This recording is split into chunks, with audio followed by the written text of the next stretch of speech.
पूर्णात् पूर्णमुदच्यते पूर्णाश्च पूर्णमादाय पूर्णमेवावशिष्यते। ॐ सहना भवतु सहना भुनक्तु सह वीर्यं करवावहै तेजोरिषीणोदीतुमस्तु मा विद्विषावहै।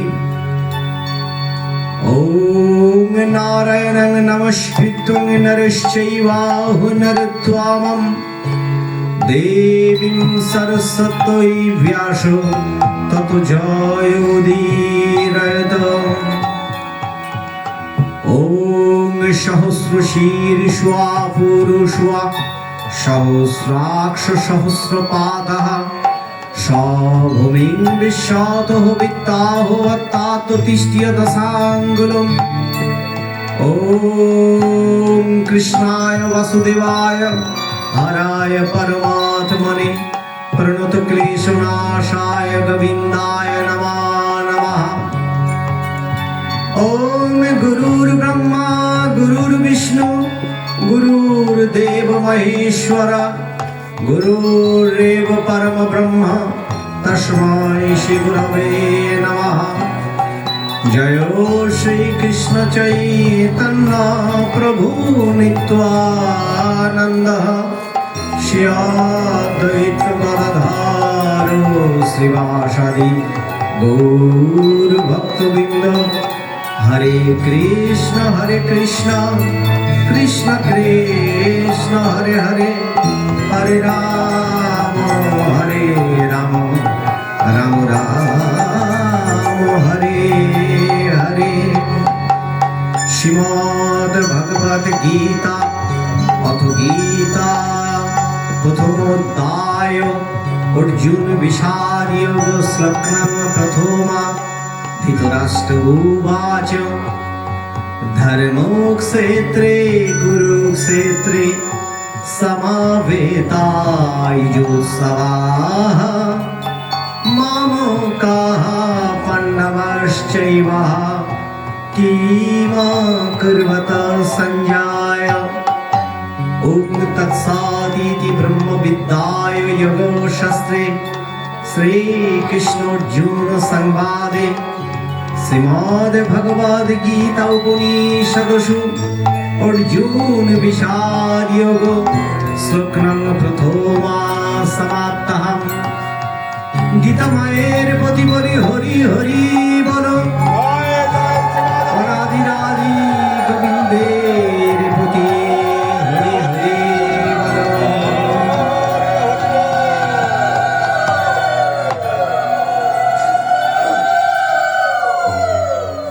অনুষ্ঠানের শুরুতেই যিনি আমার আরাধ্য, আমি যে মন্ত্রে দীক্ষিত, ঈশ্বর পরম কৃষ্ণ সচ্চিদানন্দ বিগ্রহ অনাদিরাদি গোবিন্দ সর্বকারণের কারণম, যিনি কলির পরতত্ত্ব সীমারূপে শ্রীমান চৈতন্য মহাপ্রভু ভক্ত অবতার রূপে অবতীর্ণ হয়ে জগতের মানুষকে ভক্তি প্রেম আনন্দ দান করেছেন, সেই পরম ব্রহ্মের রাঙা আতুল চরণে জানাই সহস্র কোটি প্রণতি। প্রভু যে শক্তির সাহায্যে লীলা করেন, জগৎ জননী আদ্যা শক্তি মায়ের চরণে জানাই সহস্র কোটি প্রণতি। আমার পূজ্যপাদ শ্রী গুরুদেব বৈষ্ণব চূড়ামণি, আমার শ্রী গুরুদেবের অনুকম্পায় এই ব্যাসপীঠে প্রবচন করতে পারছি। আমার গুরুদেবের রাঙার আতুল চরণে জানাই সহস্র কোটি প্রণতি। যাদের কল্যাণে এই পৃথিবীতে আমার আশা, আমার পিতা আমার মাতা, তাদের চরণ কমলে সহস্র কোটি প্রণতি। যে সকল আর্য ঋষিগণ সন্ত মহাপুরুষগণ এই ধরত্রীকে আলোকিত করেছেন, তাদের চরণ কমলে জানাই সহস্র কোটি প্রণতি। এবং হরিকথা শ্রবণ করার নিমিত্তে আজকের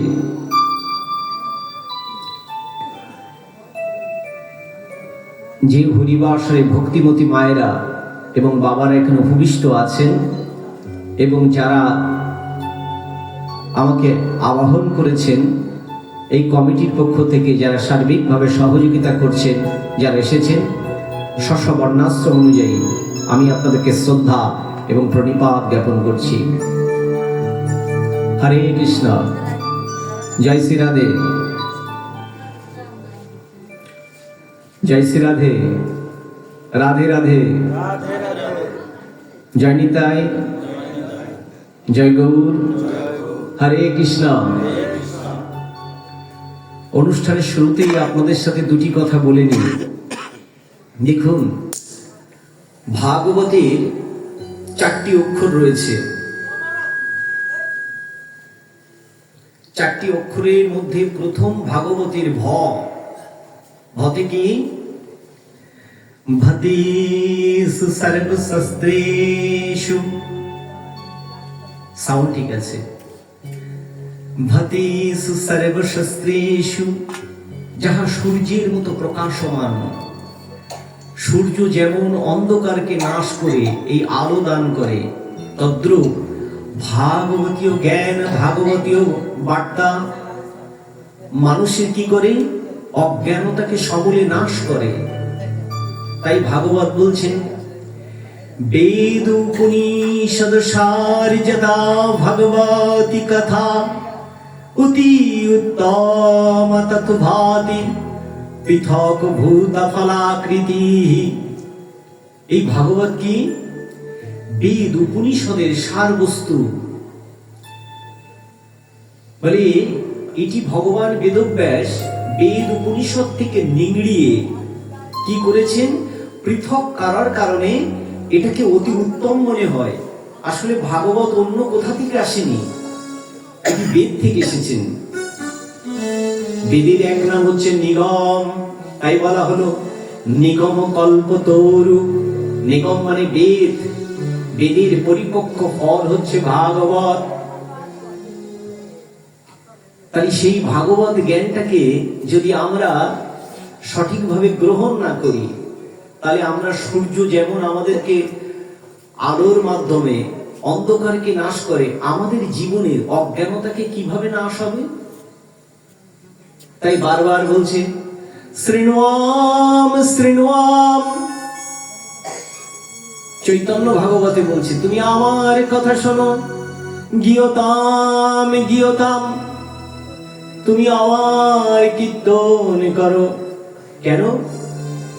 গীতা বলছে, বাবা ওইটাই স্টে থাকবে, আগেরটাই যেটা ধরেছিলেন। ইয়াইদম পরমং গুহ্যম মদ্ভক্তেষু বিদাসতি ভক্তিম ময়ি পরাম কিত্তা মামে বৈসতি অসংশয়। শ্রীমদ্ ভগবদ গীতার মোক্ষ যোগের শ্লোক নম্বর 68 ভগবান বলছেন, অনাদির আদি গোবিন্দ, যিনি আমার এই ভাগবত কথা প্রচার করেন, কীর্তন করেন, তিনি আমার পরাভক্তি লাভ করেন। আমি তাহাতে অবস্থান করি, তিনি আমাতে অবস্থান করেন। অর্জুন জিজ্ঞেস করলেন, যিনি বলেন তিনি তোমার পরাভক্তি লাভ করেন, তিনি তোমার প্রিয়, আর যারা শ্রবণ করেন তারা কি পান? ভগবান বলছেন মোক্ষ যোগের 71তম শ্লোকে, শ্রদ্ধাবান অনুসূয়চে শৃণ্বাত পিয়া নরঃ সহপি মুক্তো শুভানুলোকান প্রপন্নাতি পুণ্য কর্মাণাম। যারা শ্রদ্ধাযুক্ত হয়ে আমার এই হরি কথা, গুণকীর্তন, মহিমা কীর্তন করেন, পূর্বে পূর্বে যারা ভৌত দেহ পরিত্যাগ করে উচ্চতর আলোকে গমন করেছেন, হে জীবাত্মা, তোমরা যখন দেহান্তর প্রাপ্তি হবে, এই দেহকে যখন তোমরা ত্যাগ করবে, তখন তোমাদের স্থান সেই সকল আলোকে হবে, সেই সকল আলোকে হবে। এটি আমার কথা না, বার্তা দিয়েছেন কে? গোবিন্দ। গোবিন্দ বলেছেন, নারায়ণ বলেছেন, হরি বলেছেন। তাই আমাদের ভাগবত কথা কেমন করে শুনতে হবে? শ্রদ্ধা যুক্ত হয়ে। কিন্তু ভাগবতে আমার রুচি নেই, ভাগবতে আমার প্রেম নেই, ভাগবতে আমার নিষ্ঠা নেই, ভাগবতে আমার বিনম্রতা নেই, ভাগবতে আমার আকুলতা নেই, ভাগবতে আমার ব্যাকুলতা নেই, ভাগবতে আমার পরমকে পাওয়ার মতো আমার তীব্র আকাঙ্ক্ষা নেই। বলছে এটা বাতুলতা মাত্র, এটি আয়াস মাত্র, এটি দিয়ে কখনো আমাকে পাওয়া যাবে না। সততম কীর্তয়ন্ত মাম যতন্তো চ প্রিয়ব্রতাঃ নমস্যন্ত চ মাম ভক্তা নিত্যযুক্তা উপাসতে। শ্রীমদ্ ভগবদ গীতার নবম অধ্যায় রাজবিদ্যা রাজগুহ্য যোগের শ্লোক নাম্বার 14 একই কথা বললেন, তুমি সতত যিনি আমার এই মহিমা কীর্তন করেন, মহিমা কীর্তন, তিনি আমার পরাভক্তি লাভ করেন, তিনি আমার পরম ভক্ত। তাহলে ভগবান বহু জায়গায় ডিক্লেয়ার করেছেন। আবার একই অধ্যায় 22তম শ্লোকে ভগবান বলছেন, অনন্য চিন্তায়ান মাম ইয়ে জানা পর্যুপাসতে তে সংনিত্যভিযুক্তানাম যোগক্ষেমম বাহমিয়হম। অনন্য ভক্তি সহকারে যিনি আমার সেবা করেন, পূজা করেন, কীর্তন করেন, মনন করেন, পূর্বে পূর্বে যারা পথভ্রষ্ট হয়ে গিয়েছিল আমি বাসুদেব কৃষ্ণ যুক্ত করে দিই, যে যোগের ফলে তিনি আমার কাছে ফিরে আসতে পারেন। আর বহুমিয়হম, এই জন্যে যাহা তোমরা পাওনি, যাহা আমরা পাইনি, ভগবান বলছেন আমি পূর্ব জন্ম আর বর্তমান জন্মের কর্মমিশ্র ফল তোমাকে প্রদান করি। আর যা অপ্রাপ্ত বস্তু আমি সংরক্ষণ করি এবং বহন করি, ভগবান বলছেন।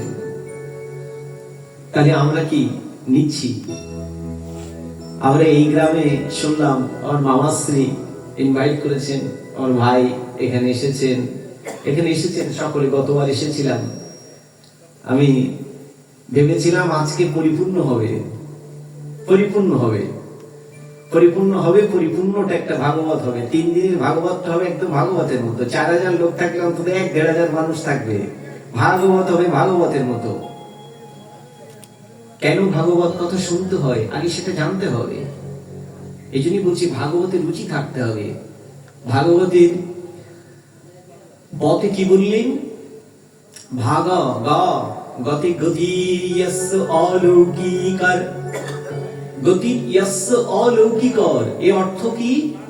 এটি হচ্ছে লৌকিক জগৎ, ভৌত জগৎ। এই ভৌত জগৎ থেকে, লৌকিক জগৎ থেকে পারমার্থিক চেতনায় উন্নীত করতে পারে তোমার ভাগবতীয় জ্ঞান। তাই তুমি ভাগবতের কাছে তুমি এসো, ভাগবত বার্তা গ্রহণ করো।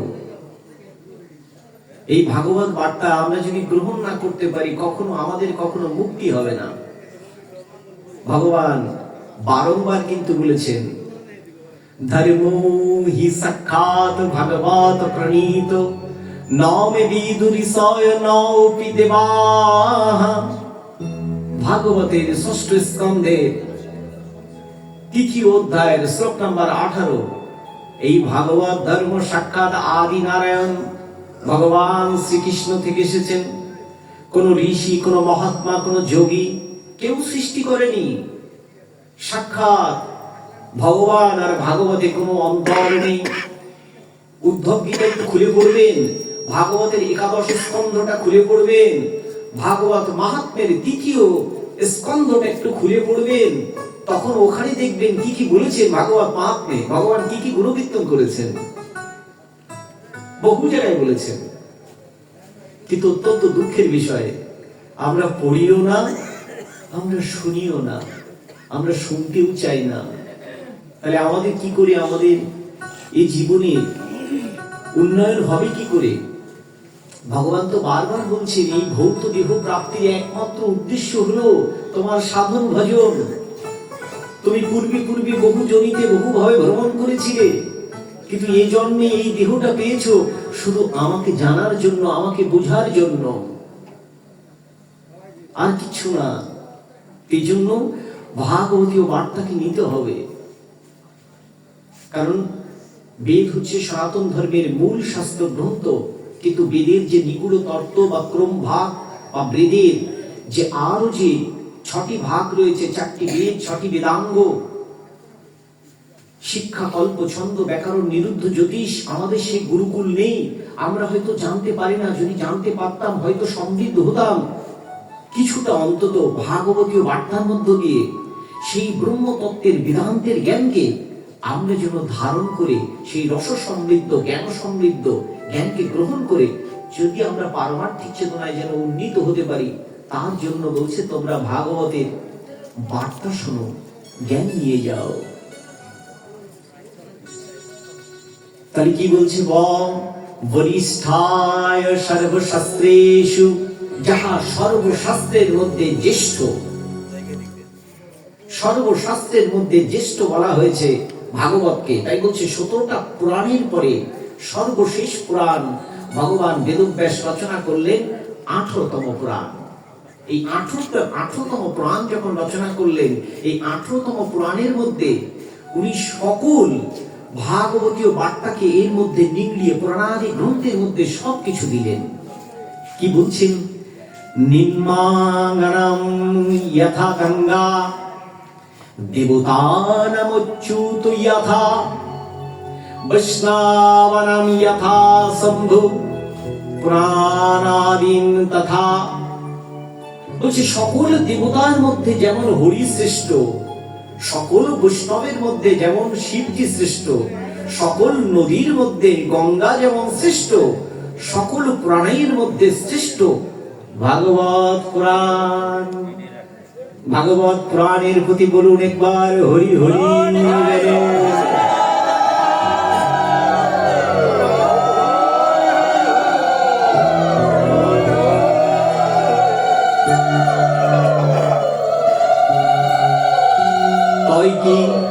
তরুণী ভবাম্বুধি, তরুণী ভবাম্বুধি, তরুণী মানে কি?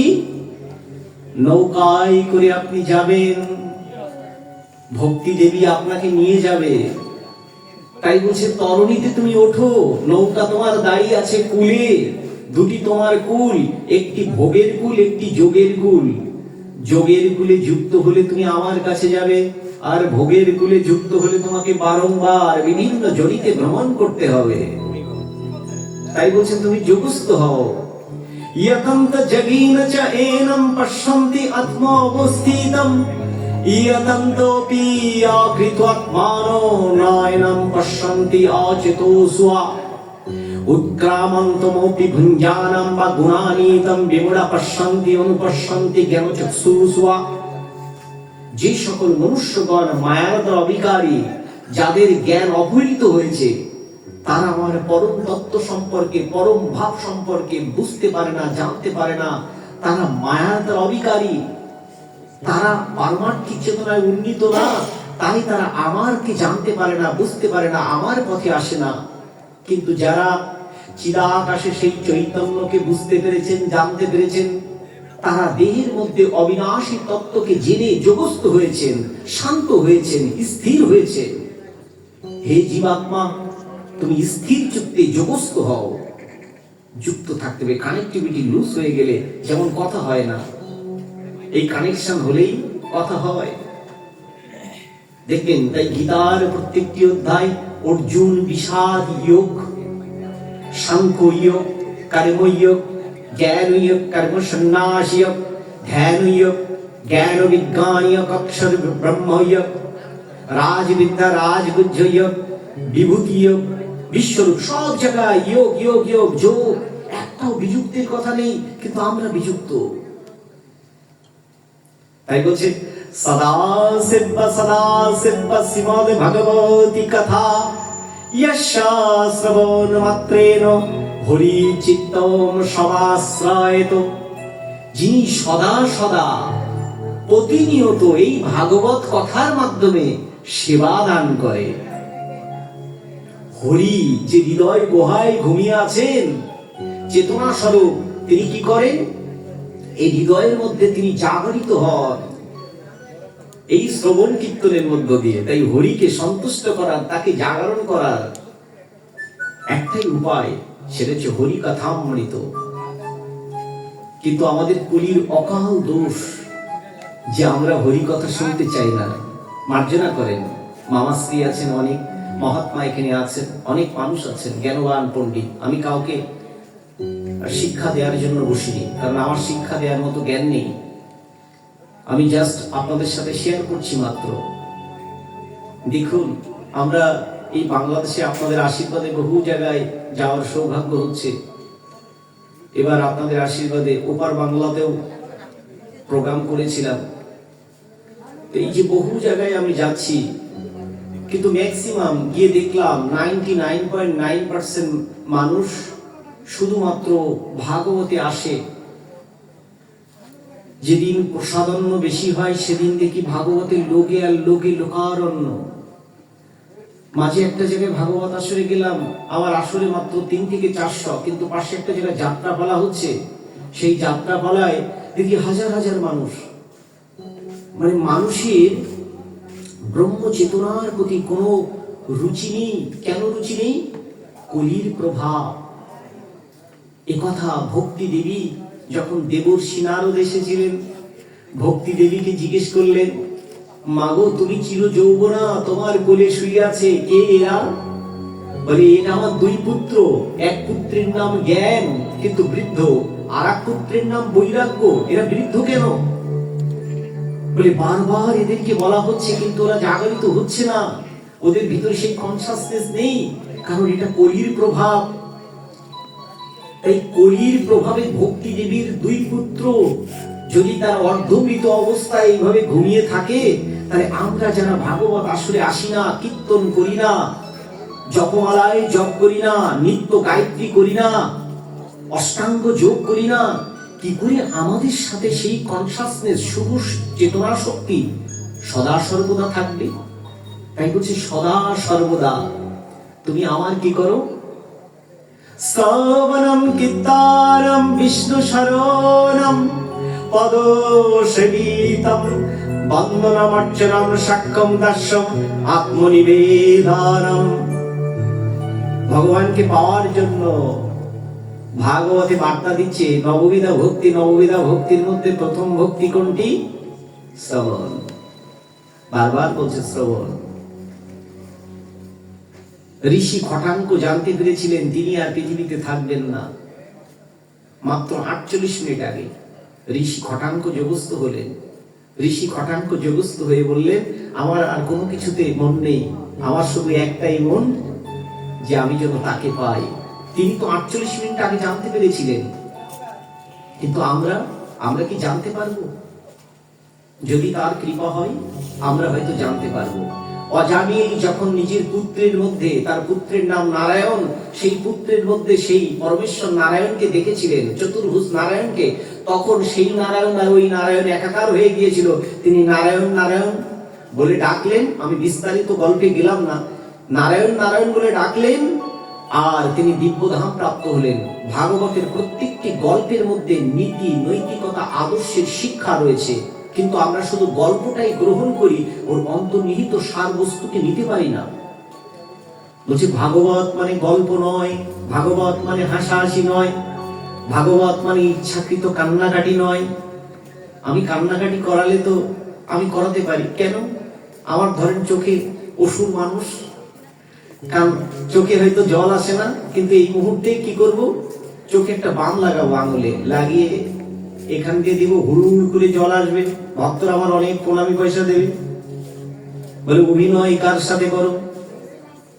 বলে জীব দেহের মধ্যে আমি বাস করি আর তুমি বাস করো। বলে অভিনয়টা হতে হবে কার? অন্তরের সাজে সজ্জিত হও, বহিরাঙ্গ নয়। বহিরাঙ্গের সাজে সজ্জিত হলে কল্প কল্পান্তরে দণ্ড হবে। দুজনকে ফাঁকি দেওয়া যায় না। এক জীবাত্মা রূপে যে আমি আছি, আমি সব জানি, আর পরমাত্মা রূপে উনি আছেন, উনি সবই জানেন। তেজন্য আমাদের উচিতটা হবে অন্তরের সাথে সজ্জিত হওয়া। ভাগবতী বার্তাকে নিয়ে ভগবানের চরণাশ্রিত হওয়া, কল্প কল্পান্তরের যে দোষ আছে সেই দোষকে জানি আমাদেরকে খণ্ডন হয়। ভগবান বলছেন, না গঙ্গা না গয়া কাশী পুষ্করম প্রয়াগ চ শুকশস্ত্র তথায়শ্চ ফলেন সমতাং নয়েত। বলে গঙ্গায় স্নান করলে যে ফল হয়, কাশীতে গেলে যে ফল হয়, পুষ্করে গেলে যে ফল হয়, প্রয়াগে গেলে যে ফল হয়, বলে সুখ শাস্ত্রের যে প্রবচন ভগবান বেদব্যাস যাহা প্রবচন করেছেন, বলে তাহার যে ততোধিক, মানে তাহার কাছে কিছু নয়। এখন বলতে পারেন কেন? বলে গঙ্গায় স্নান করলে হয়তো কালিমালায় দূরীভূত হয়, কিন্তু কল্প কল্পান্তরে যে বিষয় সর্বদোষ সেগুলো নাশ হয় না। প্রয়াগে গেলে হয়তো কনসাসনেসটা কিছুক্ষণের জন্য জাগরিত হয়, আমি হয়তো যোগস্থ হতে পারি, এটি দরকার, যেতে হবে তীর্থ ভ্রমণ।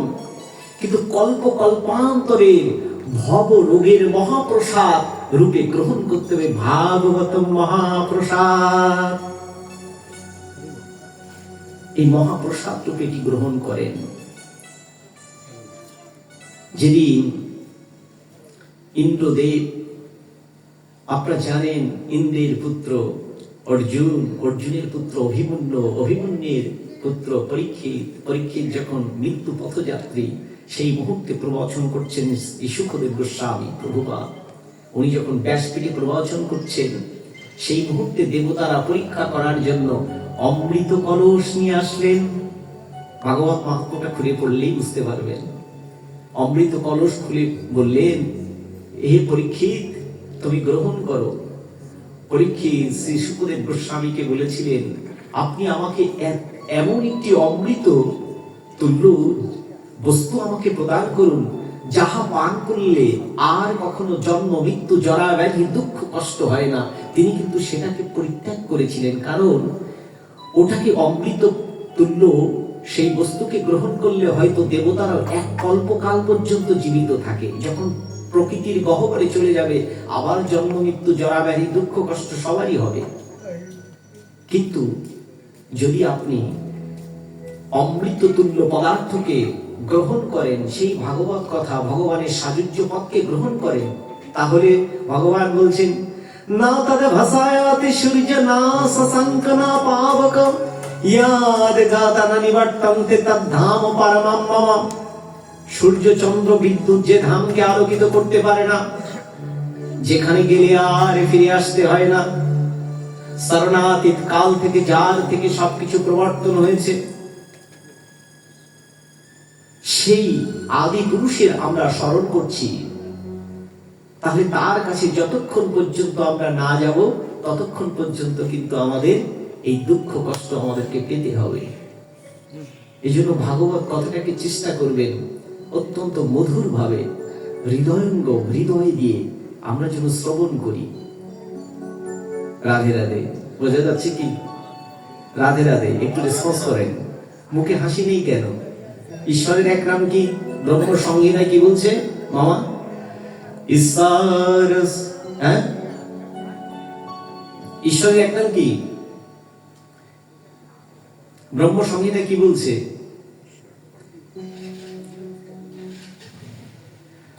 তিনি কি সচ্চিদানন্দ না? সচ্চিত আনন্দ। তাই ব্রহ্ম সংহিতায় বলছে তিনি সচ্চিদানন্দ, এবং বেদান্ত দর্শনে বলছে তিনি সৎস্বরূপ, তিনি চেতনা স্বরূপ, তিনি আনন্দ স্বরূপ। তাহলে তিনি যদি আনন্দ স্বরূপ থাকেন, তাহলে আমাদের ভিতরে নিরানন্দ ভাব কেন? তার সাথে যুক্ত হলে আমরা পাই পরমানন্দ, আর এই পৃথিবীতে থাকলে আমরা পাই আনন্দ। তাই আমরা তো সেই পরমানন্দের সাথে যুক্ত হতে পারিনি, তাই আমাদের মনের মধ্যে এত অবসাদ। স্বামী বিবেকানন্দের জন্মদিন চলে গেল খুব সম্ভবত 12 তারিখে। স্বামী বিবেকানন্দের এক প্রিয় শিষ্য বলছেন যে আপনি বললেন ঈশ্বর হচ্ছে সচ্চিদানন্দ, তা আমি তো সচ্চিদানন্দ দেখি না। ভারতবর্ষে আমি দেখি তখন অনাহারে অর্ধাহারে কাটছে, কেউ খেতে পাচ্ছে, কেউ খেতে পাচ্ছে না, কেউ জেলখানায় আছে, আর আপনি বলছেন ঈশ্বর সচ্চিদানন্দ। আমি তো কোনো আনন্দ পাই না, আমি তো দেখি বেদনা। তখন উনি বলেই ফেললেন, তুমি কি দেখো না, যেদিন কাজীর দরবারে হরিদাসকে মারতে মারতে যখন ফেলে দিয়েছিল, তিনি একটি নাম করেছিলেন, হরির নাম হরির নাম হরির নামৈব জীবনম করুণস্তেভ নস্তেভ গতিরন্যথা।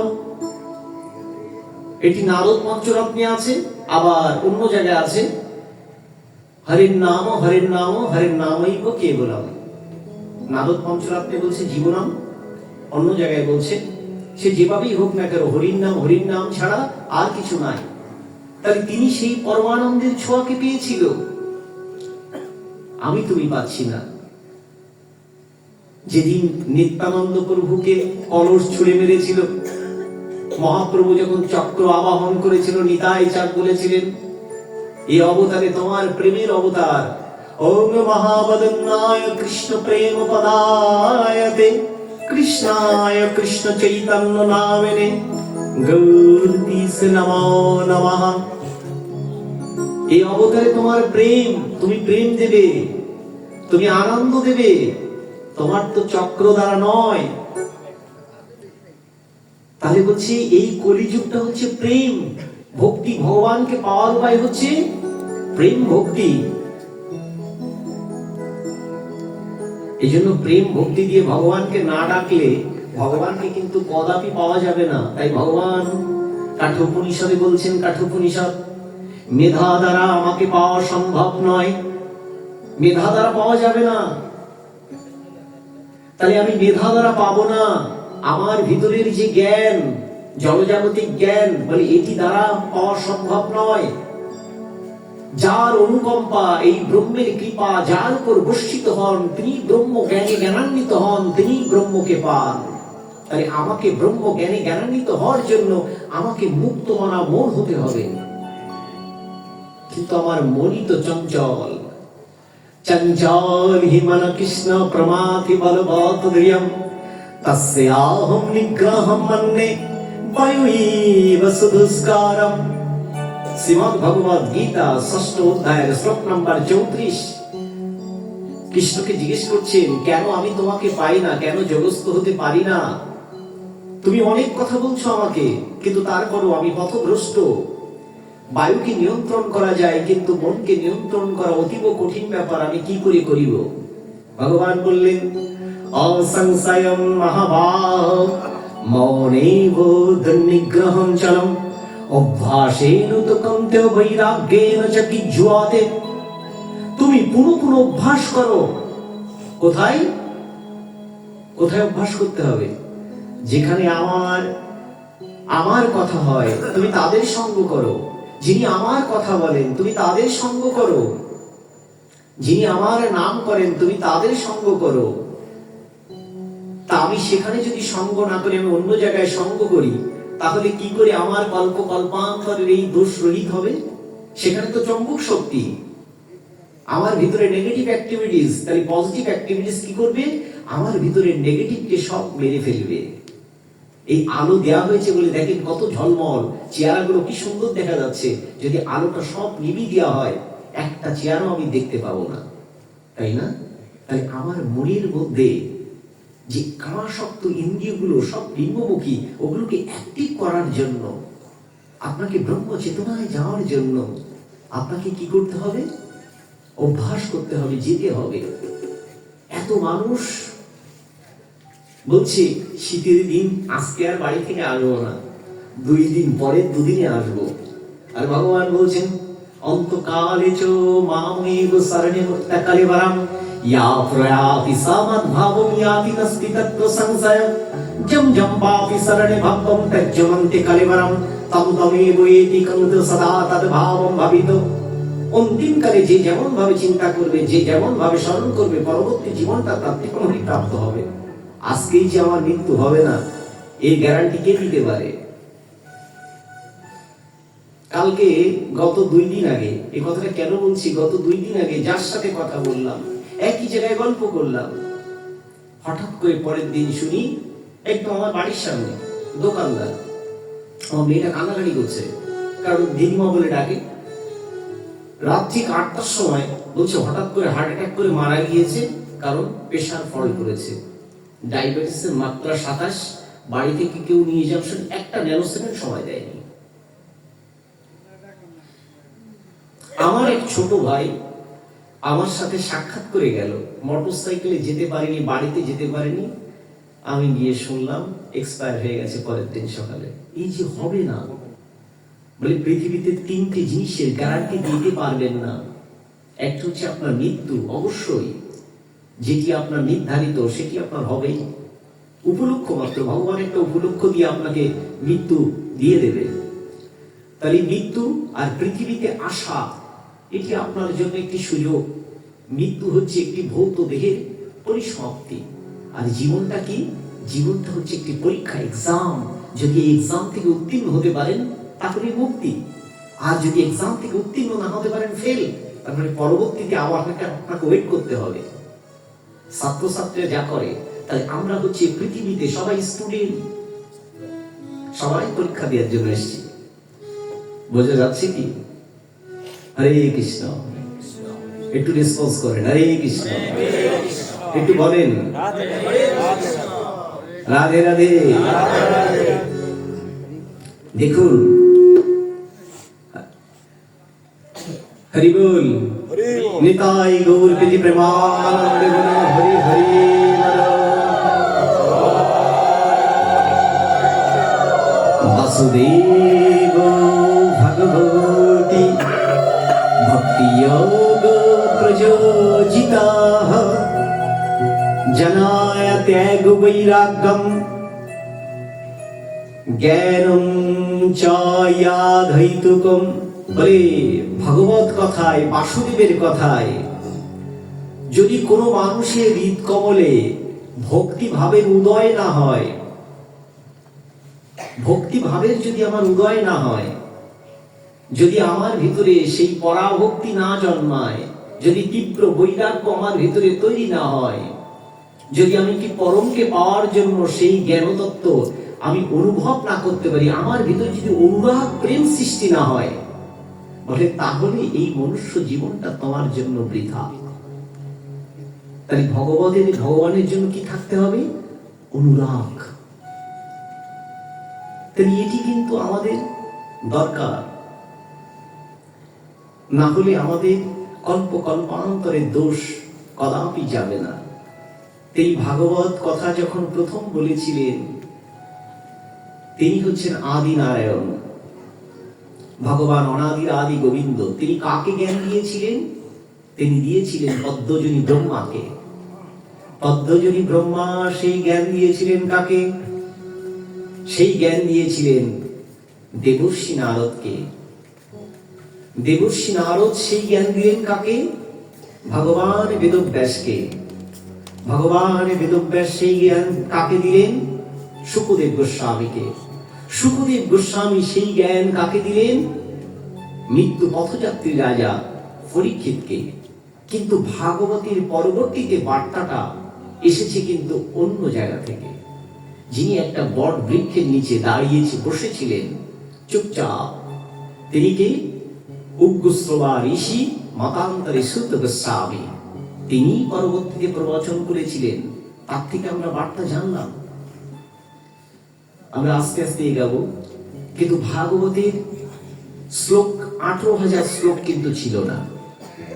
ভাগবতের গুরু বলেছিলেন মাত্র আদি নারায়ণ মাত্র 4টি শ্লোক। কোথায় আছে? ভাগবতের দ্বিতীয় স্কন্ধে 9 নম্বর অধ্যায়ের শ্লোক নাম্বার 32, 33, 34, 35 এই 4টি শ্লোকের উপর ভাগবতের 18,000 শ্লোক। কি সেটা?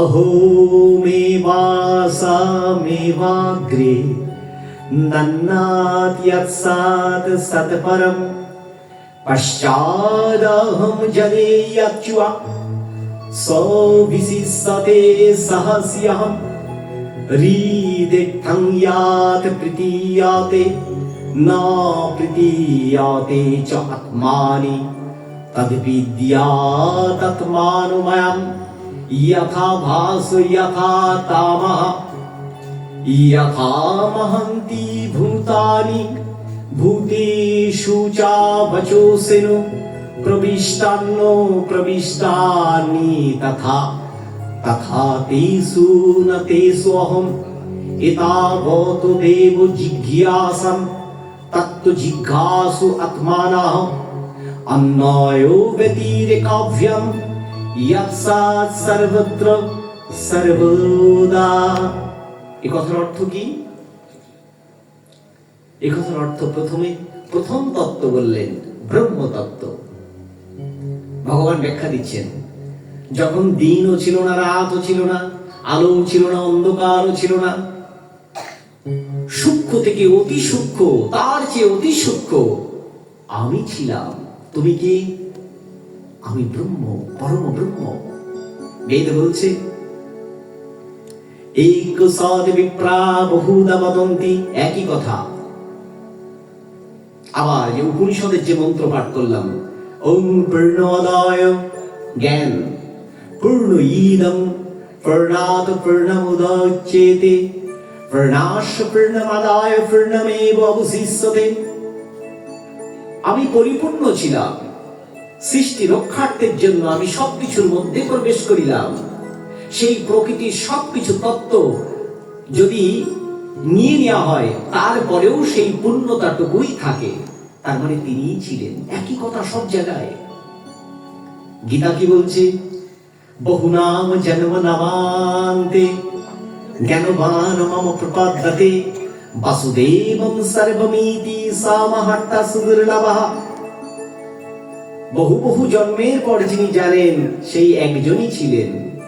তার মানে ব্রহ্মতত্ত্বের প্রথম ভাগবতীয় বার্তা, সেই বেদান্তের বার্তা, গীতার বার্তা একই বার্তা। আমি এক, এক ব্রহ্ম দ্বিতীয় নাস্তি। সনাতন ধর্মের দ্বিতীয় কোন উপাস্য নেই, দ্বিতীয় একজন ঈশ্বর। তিনি অনন্ত, তিনি অনন্ত রূপ, অনন্ত গুণ, অনন্ত ভাবে তার প্রকাশ, অনন্ত তার মহিমা, অনন্ত তার মানে বলা যায় তার বিভূতির কোনো অন্ত নেই। আপনি যে কৃষ্ণকে দেখেছেন, কৃষ্ণ নিজেই অনাদিরাদি গোবিন্দ বলছেন। দ্বাদশ অধ্যায় এবং একাদশ অধ্যায়টা খুলে পড়লেই বুঝতে পারবেন।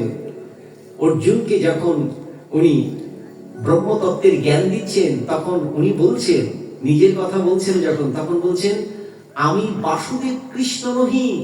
আমি কি? আমি পরমাত্মা। পুরুষোত্তম যোগেও বলছেন, দৈমৌ পুরুষলোক সরক্ষর চ সর সর্বাণি ভূতানি কটস্থক্ষর উচ্যতে উত্তম পুরুষোত্তম পরমাত্মা। দেখেন, পরমাত্মা উদাহৃত লোক যো লোকত্রয়মা বিশ্ব বিভর্তি অব্যয় ঈশ্বর। তার মানে পরমাত্মা ঈশ্বর। ভগবান ডিক্লেয়ার দিচ্ছেন, আমি পরমাত্মা। কৃষ্ণ তো নরাকার, নরলীলা করার জন্য নরাকার দেহ ধারণ করেছিলেন। ঋষি উতঙ্ক অশ্বমেধ পর্বে একইভাবে ঋষি উতঙ্ক জিজ্ঞেস করেছিলেন, হে কৃষ্ণ, তুমি কে? তুমি কি মানুষ? বলছে, আমি মানুষ না। তুমি কি দেবতা? বলছে, না, আমি দেবতা না। তুমি কি যক্ষ? বলে, আমি যক্ষ নই। তুমি কি? বলে, আমি যে আলোকে যাই, সেখানেই সেই রূপ ধারণ করি। আমার আচরণ শিক্ষা তেমনই হয়, জগতের লোকশিক্ষার জন্য। সেখানেও ভগবান বললেন, আমি পরমাত্মা। তার মানে সেই পরমাত্মা বিভিন্ন ভাবে নিজেকে প্রকাশ করেন। আর আমরা অজ্ঞানী যারা, আমরা বুড়ো, তারা আমরা বুঝতে পারি না। তারা আমরা কি দেখি? আমরা দেহকে দেখি। আমরা দেহের মধ্যে সেই অবিনাশী তত্ত্বকে আমরা বুঝি না, বোঝার চেষ্টা করি না। যেমন প্রত্যেকটি ব্যক্তির মধ্যে একই অবিনাশী তত্ত্ব আছে, সেই আত্মা। আমরা কিন্তু সেই আত্মতত্ত্বকে দেখছি না, আমরা দেখছি দেহতত্ত্বকে। কালকে আত্মতত্ত্ব, দেহতত্ত্ব নিয়ে এই সাবজেক্টের কিছু বিষয় কালকে থাকবে আমাদের। রাধে রাধে। তাহলে ভগবান বললেন, আমি হচ্ছি পরম ব্রহ্ম। এরপরে বললেন, তুমি তো পরম ব্রহ্ম, আমি বুঝেছি তুমি সবকিছুর মধ্যে প্রবেশ করেছো, কিন্তু কেউ তোমাকে বুঝতে পারে না কেন? দ্বিতীয় শ্লোকে বললেন, তৎ বিদ্যা আত্মান মায়াম যথা ভাস যথা তামহ। আমার মায়া। কি মায়া তোমার? বলে, আমি তো হচ্ছে মায়াধীশ, মায়া আমার অধীন। এবার ব্যাখ্যা দিচ্ছে ভগবান। দেখো, একই আকাশে দেখা যায় সূর্য চন্দ্র, আর তার প্রতিবিম্ব হিসেবে জলের মধ্যে প্রতিবিম্বকে দেখা যায়। একটি দৃশ্যমান সত্য, আরেকটি সত্য নয়। যেটি জলের মধ্যে পড়েছে এটি অসত্য, এটি সত্য নয়, ওটি মায়া, কিন্তু ওটি আকাশে রয়েছে। আবার বলছে, একই আকাশের মধ্যে রাহুকে দেখা যায় না, কেতুকে দেখা যায় না, কিন্তু তাই বলে তুমি ভেবো না ওই রাহু আর কেতু নেই। ওটি সূর্যের কারণে হয়তো তুমি দেখতে পাচ্ছ না, ওটি ব্রহ্মের মায়া। শাস্ত্র পণ্ডিত কি সুন্দর করে বোঝাচ্ছেন, বলছেন গুরু পরম্পরার একটা ব্যাখ্যা মায়া সম্পর্কে দুটি এক্সাম্পল দিয়ে বুঝতে হবে। অনেক মায়ের এসছেন তো হার্ড কথা, হয়তো ধরতে কষ্ট হবে, এই জন্য দুটি গল্প সহকারে আপনাদেরকে একটু বোঝাই। রাধে রাধে। এক শ্রী গুরুদেবের কাছে গিয়েছেন, কারণ অনেক শ্লোক বললাম, একটু যদি গল্প না করি বলবেন কোন পাঠকরে নিয়ে এসছে, শুধু শ্লোক শ্লোক বলে চলে গেল, কি সব বললো সংস্কৃত শ্লোক কিছুই বুঝলাম না। রাধে রাধে। একটু গল্প করলো না, একটু কান্নাকাটিও হলো না। রাধে রাধে।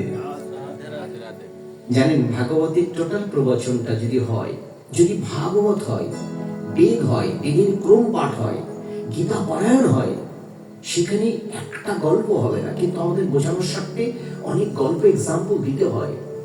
পুরোপুরি একদম যখন ভাগবত 7 দিনের পারায়ণ হয়, 18,000 শ্লোকের প্রতিদিন পাঠ করতে হয়, আর ওইটার উপর পাঠ করতে হয়।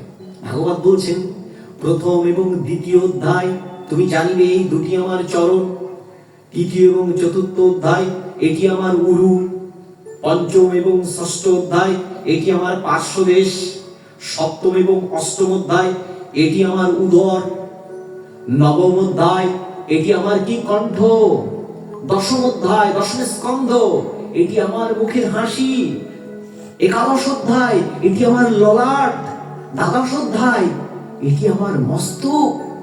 এই দ্বাদশটা অধ্যায়কে যিনি পাঠ করেন তিনি আমার সাযুজ্য পথ লাভ করেন। এটি আমার কথা না, ভাগবতের বার্তা। দেখেন ভাগবতের একটা শ্লোক বলি, এখানে বলছেন তিরোধায় প্রবিষ্ট অহম ভাগবত অবতারণম। এখানে ভগবান বলছেন তিরোধায়। উদ্ধব যখন জিজ্ঞেস করলেন হে প্রভু তুমি তো চলে যাচ্ছ, তুমি থাকছো না, এই ধরিত্রী মাথা এ তো শুকিয়ে যাবে, গাভী মাথা দুগ্ধ দেবে না, জগতের মানুষ তোমাকে জানবে না, তোমাকে ডাকবে না, কিভাবে তোমাকে আমরা পাবো? তখন ভগবান কিঞ্চিত চিন্তা করে উদ্ধবকে বললেন উদ্ধব আমি স্বমূর্তি ধারণ করে ভাগবত অবতার রূপে প্রত্যেকটি শ্লোক প্রত্যেকটি স্কন্ধের মধ্যে অক্ষর রূপে আমি প্রবেশ করিলাম। তাই ভাগবত হচ্ছে সাক্ষাৎ ভগবান প্রবেশ করেছেন। শ্রীমদ্ ভাগবতের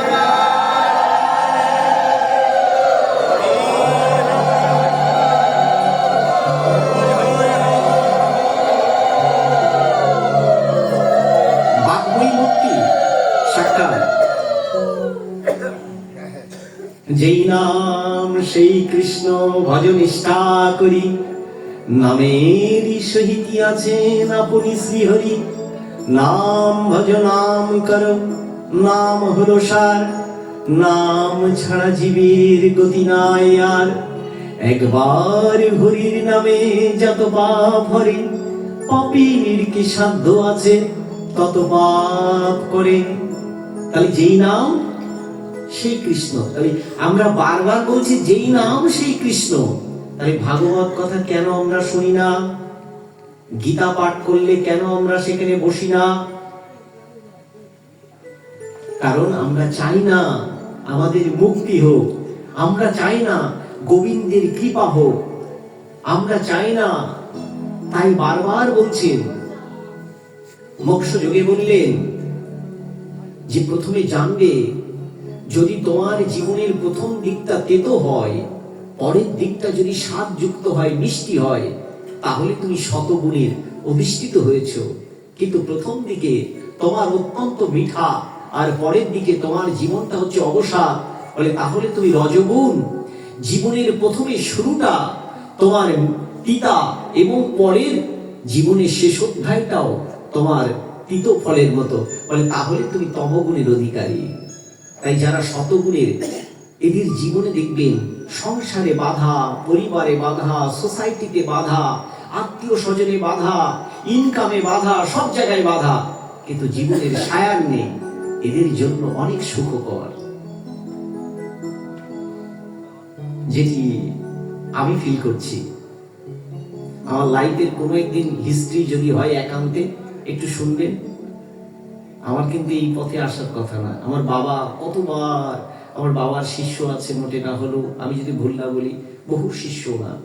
ওনার বয়স এখন 74, উনি হার্টের পেশেন্ট, এখন যেতে পারেন না। কিন্তু আমার বাবা, আমার বয়স যখন 32 হার্ট অ্যাটাক করেছে, তখন আমার বাবা বলেছে শিষ্যদের, একমাত্র পুত্রকে এই পথে আনতে পারলাম না। সেদিনের কথা, আমার পুত্রকে আমি আনতে পারলাম না। বাবা কাঁদছেন। আমি বললাম এই আমার দিয়ে হবে না, কারণ আমার ড্রেস কমপ্লিট ড্রেস, আমি খাই, আমি মার্জনা করেন, আমি আমি আমি মানে মাছ ছাড়া আমি ভাত খেতে পারতাম না আমার জীবনে। হ্যাঁ, সত্য কথা, এ বেশি দিন আগের কথা না, আমি খেতে পারতাম না। গোবিন্দের কি কৃপা হলো যে আমার ড্রেস, আমার টাই, আমার খাদ্যাভ্যাস, আমার ফ্রেন্ড সার্কেল, আমার সব ত্যাগ হয়ে গেল। এ কি করে সম্ভব হলো? অনেকে বলে তোমার পূর্ব জন্মের হয়তো সুকৃতি ছিল, তোমার পিতার হয়তো আশীর্বাদ ছিল। আর যখন আঘাত পেয়েছি ততবার গোবিন্দের চরণে গিয়েছি, সাধুদের সঙ্গ করেছি, অসংখ্য সাধু সঙ্গ করেছি জীবনের চরম ব্যর্থতায়। এই সাধুদের সংস্পর্শে এসে আমার জীবনের কালি ময়লা যা আছে সব দূরীভূত হয়ে গেছে। এই জন্য বারবার বলছি, সাধু সঙ্গ, সাধু সঙ্গ সর্বশাস্ত্রে কয়, লভে মাত্র সাধু সঙ্গ সর্বসিদ্ধি হয়। লবে মাত্র সাধু সঙ্গ সর্বসিদ্ধি হয়। সাধু সঙ্গ করবেন, যেখানে গীতা পাঠ হবে, ভগবান বলছেন আমি সেখানে থাকি। যেখানে ভাগবত কীর্তন হয় সেখানে আমি থাকি। কারণ তিনি বলেন কি, তিনি তো বলতে পারেন না আমি বাঘ প্রতিমূর্তি রূপে তার ভিতর থেকে আমি বলাই। তিনি বলাচ্ছেন, তাই আমি বলছি। যিনি পুজো করেন, যেসব ব্রাহ্মণ আচার্য পুজো করেন, আপনি কি মনে করেন এটি পূর্বজন্মের স্বীকৃতির কারণে উনি ভগবানের সাথে প্রতিদিন কানেক্ট হচ্ছেন? প্রতিদিন এই মন্দিরে সকলে পুজো করতে পারে না, কিন্তু একজন ব্রাহ্মণ আচার্য তিনি সে করছেন। তার হয়তো অঢেল অর্থ নেই, কিন্তু তার আছে সেই ব্রহ্মতত্ত্বের জ্ঞান। তার কৃপা পাওয়ার জন্য বলছে, ঠাকুর মশাই, ঠাকুরদা একটু আমাকে প্রসাদ দেন। ওই তিনি এক ফোঁটা প্রসাদ দিচ্ছেন, আমি ম্যাজিস্ট্রেট হয়ে যাই ওই সনাতন ধর্মের, তিনি ভক্তি ভরে ওই প্রসাদটা কিন্তু গ্রহণ করছেন। এটা বুঝতে হবে। অল্প ভাগ্যে হয় না হরিনাম সংকীর্তন, অল্প ভাগ্যে হয় না গীতা ভাগবত পঠন, অল্প ভাগ্যে হয় না গুরু গৃহে আগমন, অল্প ভাগ্যে হয় না ব্রাহ্মণ আগমন। অনেক জন্মের ফলে এরকম জন্ম হয়, এরকম সঙ্গে আসা যায়, এবং কল্প কল্পান্তরের যে দোষ সেটি রহিত করা যায়, নচেত হয় না। আমরা একটু চেষ্টা করব। আমরা সঙ্গ বলতে কি বুঝি জানেন? মার্জনা করে। আমরা মনে করি দিবাকর তিলক দিয়েছে, দিবাকর মনে হয় সাধু। হ্যাঁ, তিলক সেবা। দিবাকরের এখন কি কেশ সংস্কার, তাই না? কেশ সংস্কার, দশমিতা চূড়া করো সবাই। দিবাকর মনে হয় সাধু। দিবাকর ধুতি পরেছে, দিবাকর সাধু। দিবাকরের কণ্ঠী মালা আছে, দিবাকর সাধু না। বলে কেশ, এটি তো সংস্কার। ঊর্ধ্বপুণ্ড তিলক, এটি গৌড়ীয় পরম্পরা। আমি ধুতি পরেছি, এটা আর্য সংস্কৃতি। কণ্ঠী মালা দিয়েছি, এটা বৈষ্ণবীয় সংস্কৃতি, সংস্কার। তাহলে আমরা যে সংস্কারগুলো ধরেছি, আমরা এগুলো আমার সংস্কার। তাহলে সাধু দেখবো কি করে? সাধু সঙ্গ বলছে যিনি শাস্ত্রার্থ ব্যাখ্যা করেন, যিনি শাস্ত্রযুক্ত কর্ম করেন, যিনি শাস্ত্রযুক্ত কর্ম করেন, যিনি শাস্ত্রের কথা বলেন, যিনি ভগবত কীর্তন করেন, যিনি ভগবানকে সেবা দেন, একেবারে এক কথায় তিনি হচ্ছেন সাধু, শুদ্ধ গুণের অধিকারী। তার সাথে সঙ্গ করতে হবে। যিনি সবসময় অন্য কথায় মগ্ন, অন্য চেতনায় মগ্ন, জড় চেতনায় মগ্ন, তার সাথে সঙ্গ করলে আপনি তো জড় অ্যাক্টিভিটিস আপনার ভিতরে ঠেসে ধরবে, তাই না? অনেকেরা দেখবেন, অনেকে কিন্তু অনেক কিছু করে না, কিন্তু ভিতরে কিন্তু প্রকৃতভাবে সাধুর ভাব। আপনি ভাগবত খুলে পড়ুন, ভাগবতের শ্রদ্ধা ভক্তির ক্ষেত্রে খুলে পড়ুন, সেখানে আপনি পাবেন, সেখানে আপনি পাবেন যে রুহিদাস প্রসঙ্গ যদি পড়েন বিস্তারিত, কারণ বলতে বহু ভক্তিবাদের বহু বহু তত্ত্ব রয়েছে রুহিদাস প্রসঙ্গে। অর্জুনকে যখন পাঠিয়েছিলেন সেখানেও আপনি পাবেন যে কিভাবে সেখানে বলেছেন ভগবান। আবার যদি আপনি ব্রহ্ম হরিদাসকে দেখেন, হরিদাস ঠাকুরকে, তার জীবনী যদি দেখেন, তিনি কিভাবে করেছেন তার জীবন দর্শনের জ্ঞান। এই জন্য আমাদেরকে সাধু চিনে নিতে হবে। সাধু চিনব তার ভিতরের ব্রহ্মতত্ত্বের জ্ঞান দ্বারা, সাধুকে চিনব তার ভক্তি দ্বারা, সাধুকে চিনব তার নিষ্ঠা দ্বারা, সাধুকে চিনব তার ভগবত প্রেমের দ্বারা। এটি দিয়ে আমরা সাধুকে চিনব। কিন্তু আমরা সাধুকে কিন্তু এখন চিনি মার্জনা করে বহিরাঙ্গ দ্বারা। তাই শাস্ত্রে বলছে রাবণও কিন্তু সেজেছিল, তিনি ব্রাহ্মণ কুলে এসেও তদানীন্তন আর্য সমাজ তাকে বললেন তুমি রাক্ষস। রাক্ষস বললেন কেন? নারী লোলুপ, নারী লোলুপ ছিলেন। তাহলে চিন্তা করতে হবে। আর কি? ভ্রষ্টাচারী। বলেন রাবণ সেজেছিল মা সীতাকে হরণ করার জন্য, আমরা অনেকে সেজেছি কি করছি? জগতের মানুষকে হয়তো ঠকিয়ে ফেলছি, আমিও হয়তো ঠকাচ্ছি, কিন্তু এটি করা যাবে না। অন্তরের সাজে সজ্জিত হতে হবে। আমি যতটুকু যাহা করি তাহা বলবো, যাহা আমি করি না তা আমার বলার দরকার নেই। আর কদাপি আপনাদের বলবো, আমাদের একটা ব্যাড প্র্যাকটিস হয়ে যাচ্ছে। বলছে কদাপি সাধুকে নিন্দা করবে না, ব্রাহ্মণকে নিন্দা করবে না, বৈষ্ণবকে নিন্দা করবে না, কোন দেবতাকে নিন্দা করবে না।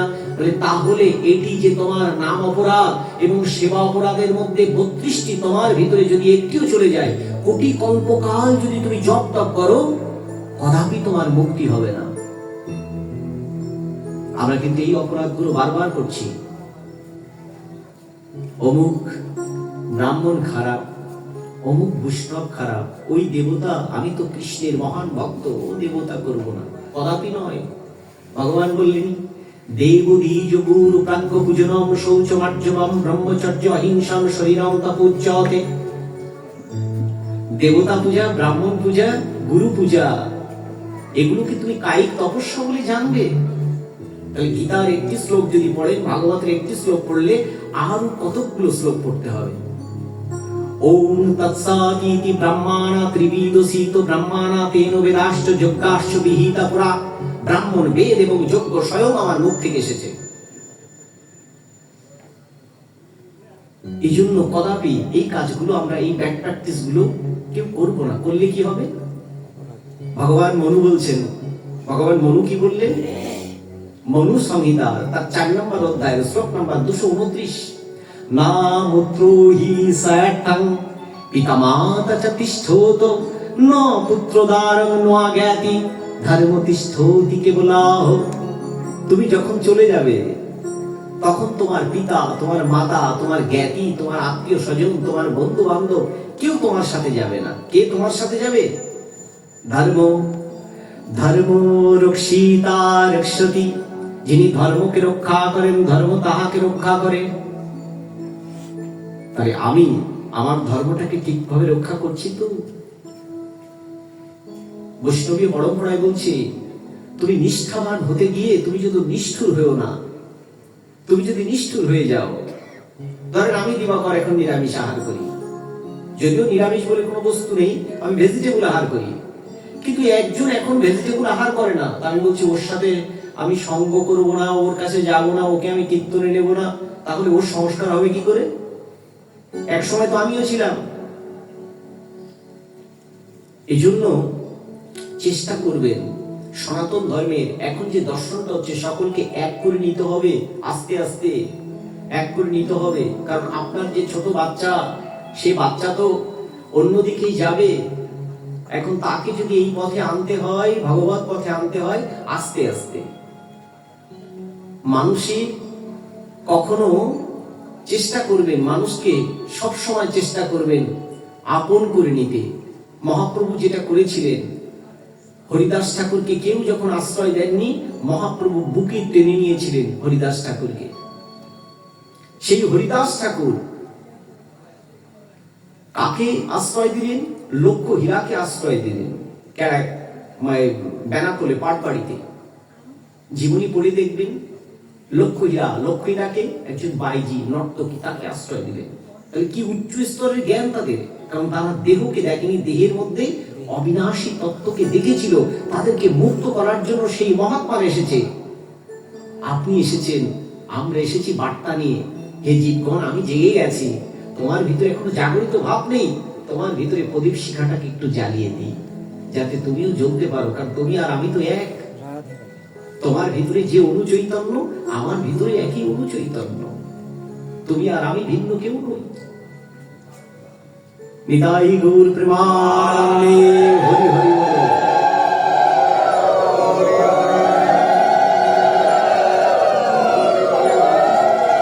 হরে কৃষ্ণ হরে কৃষ্ণ রাধে রাধে রাধে রাধে। মায়েদের মনে কষ্ট হচ্ছে, ঘুমাচ্ছে মা? আলোচনা খুব বেশিক্ষণ করেনি মা, মাত্র 1 ঘন্টা 20 মিনিট, 1 ঘন্টা 20 মিনিট হচ্ছে। খুব বেশিক্ষণ আলোচনা হয়নি তো, হয়েছে কি? কতক্ষণ হয়েছে? 1 ঘন্টা। এই যে বলছে 1 ঘন্টা, তাহলে তো বেশিক্ষণ হয়নি। তাহলে ক্লাসে 45 মিনিট অন্তর অন্তর কি করে একটা ব্রেক দেয়, নাহলে স্টুডেন্টদের কনসেন্ট্রেশন থাকে না। আমি তো মায়ার কথা ভুলে যাইনি, ওই মায়াতে আসবো, এখনো দ্বিতীয় শ্লোকে আসবো, এখন আরো 2টা শ্লোক আছে। তাহলে আমরা একটু কীর্তন করি, একটা কীর্তন করি সবাই মিলে, আমরা তন্ময় হয়ে যাই। একটু কীর্তন করি একসাথে। হরে কৃষ্ণ হরে কৃষ্ণ কৃষ্ণ কৃষ্ণ হরে হরে হরে রাম হরে রাম রাম রাম হরে হরে। একসাথে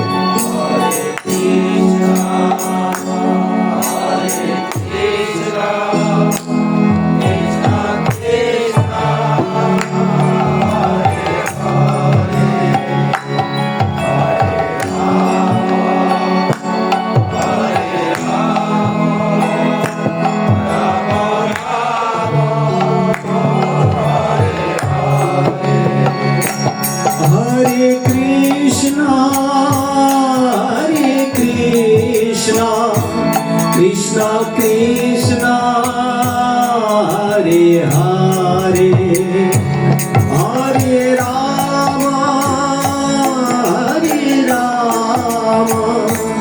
রাম রাম হরে হরে।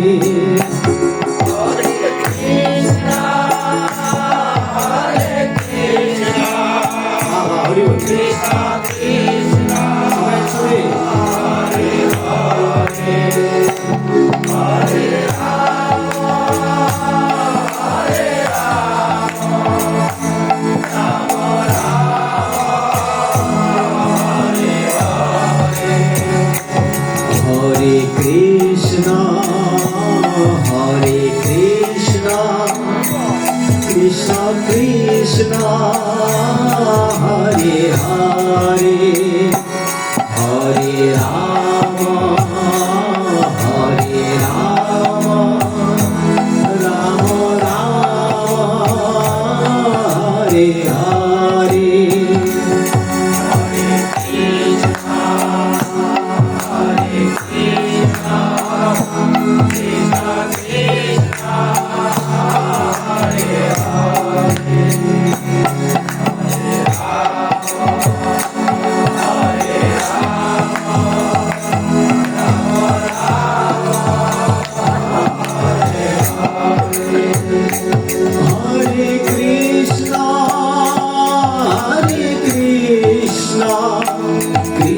কৃষ্ণ হরে হরে হরে রাম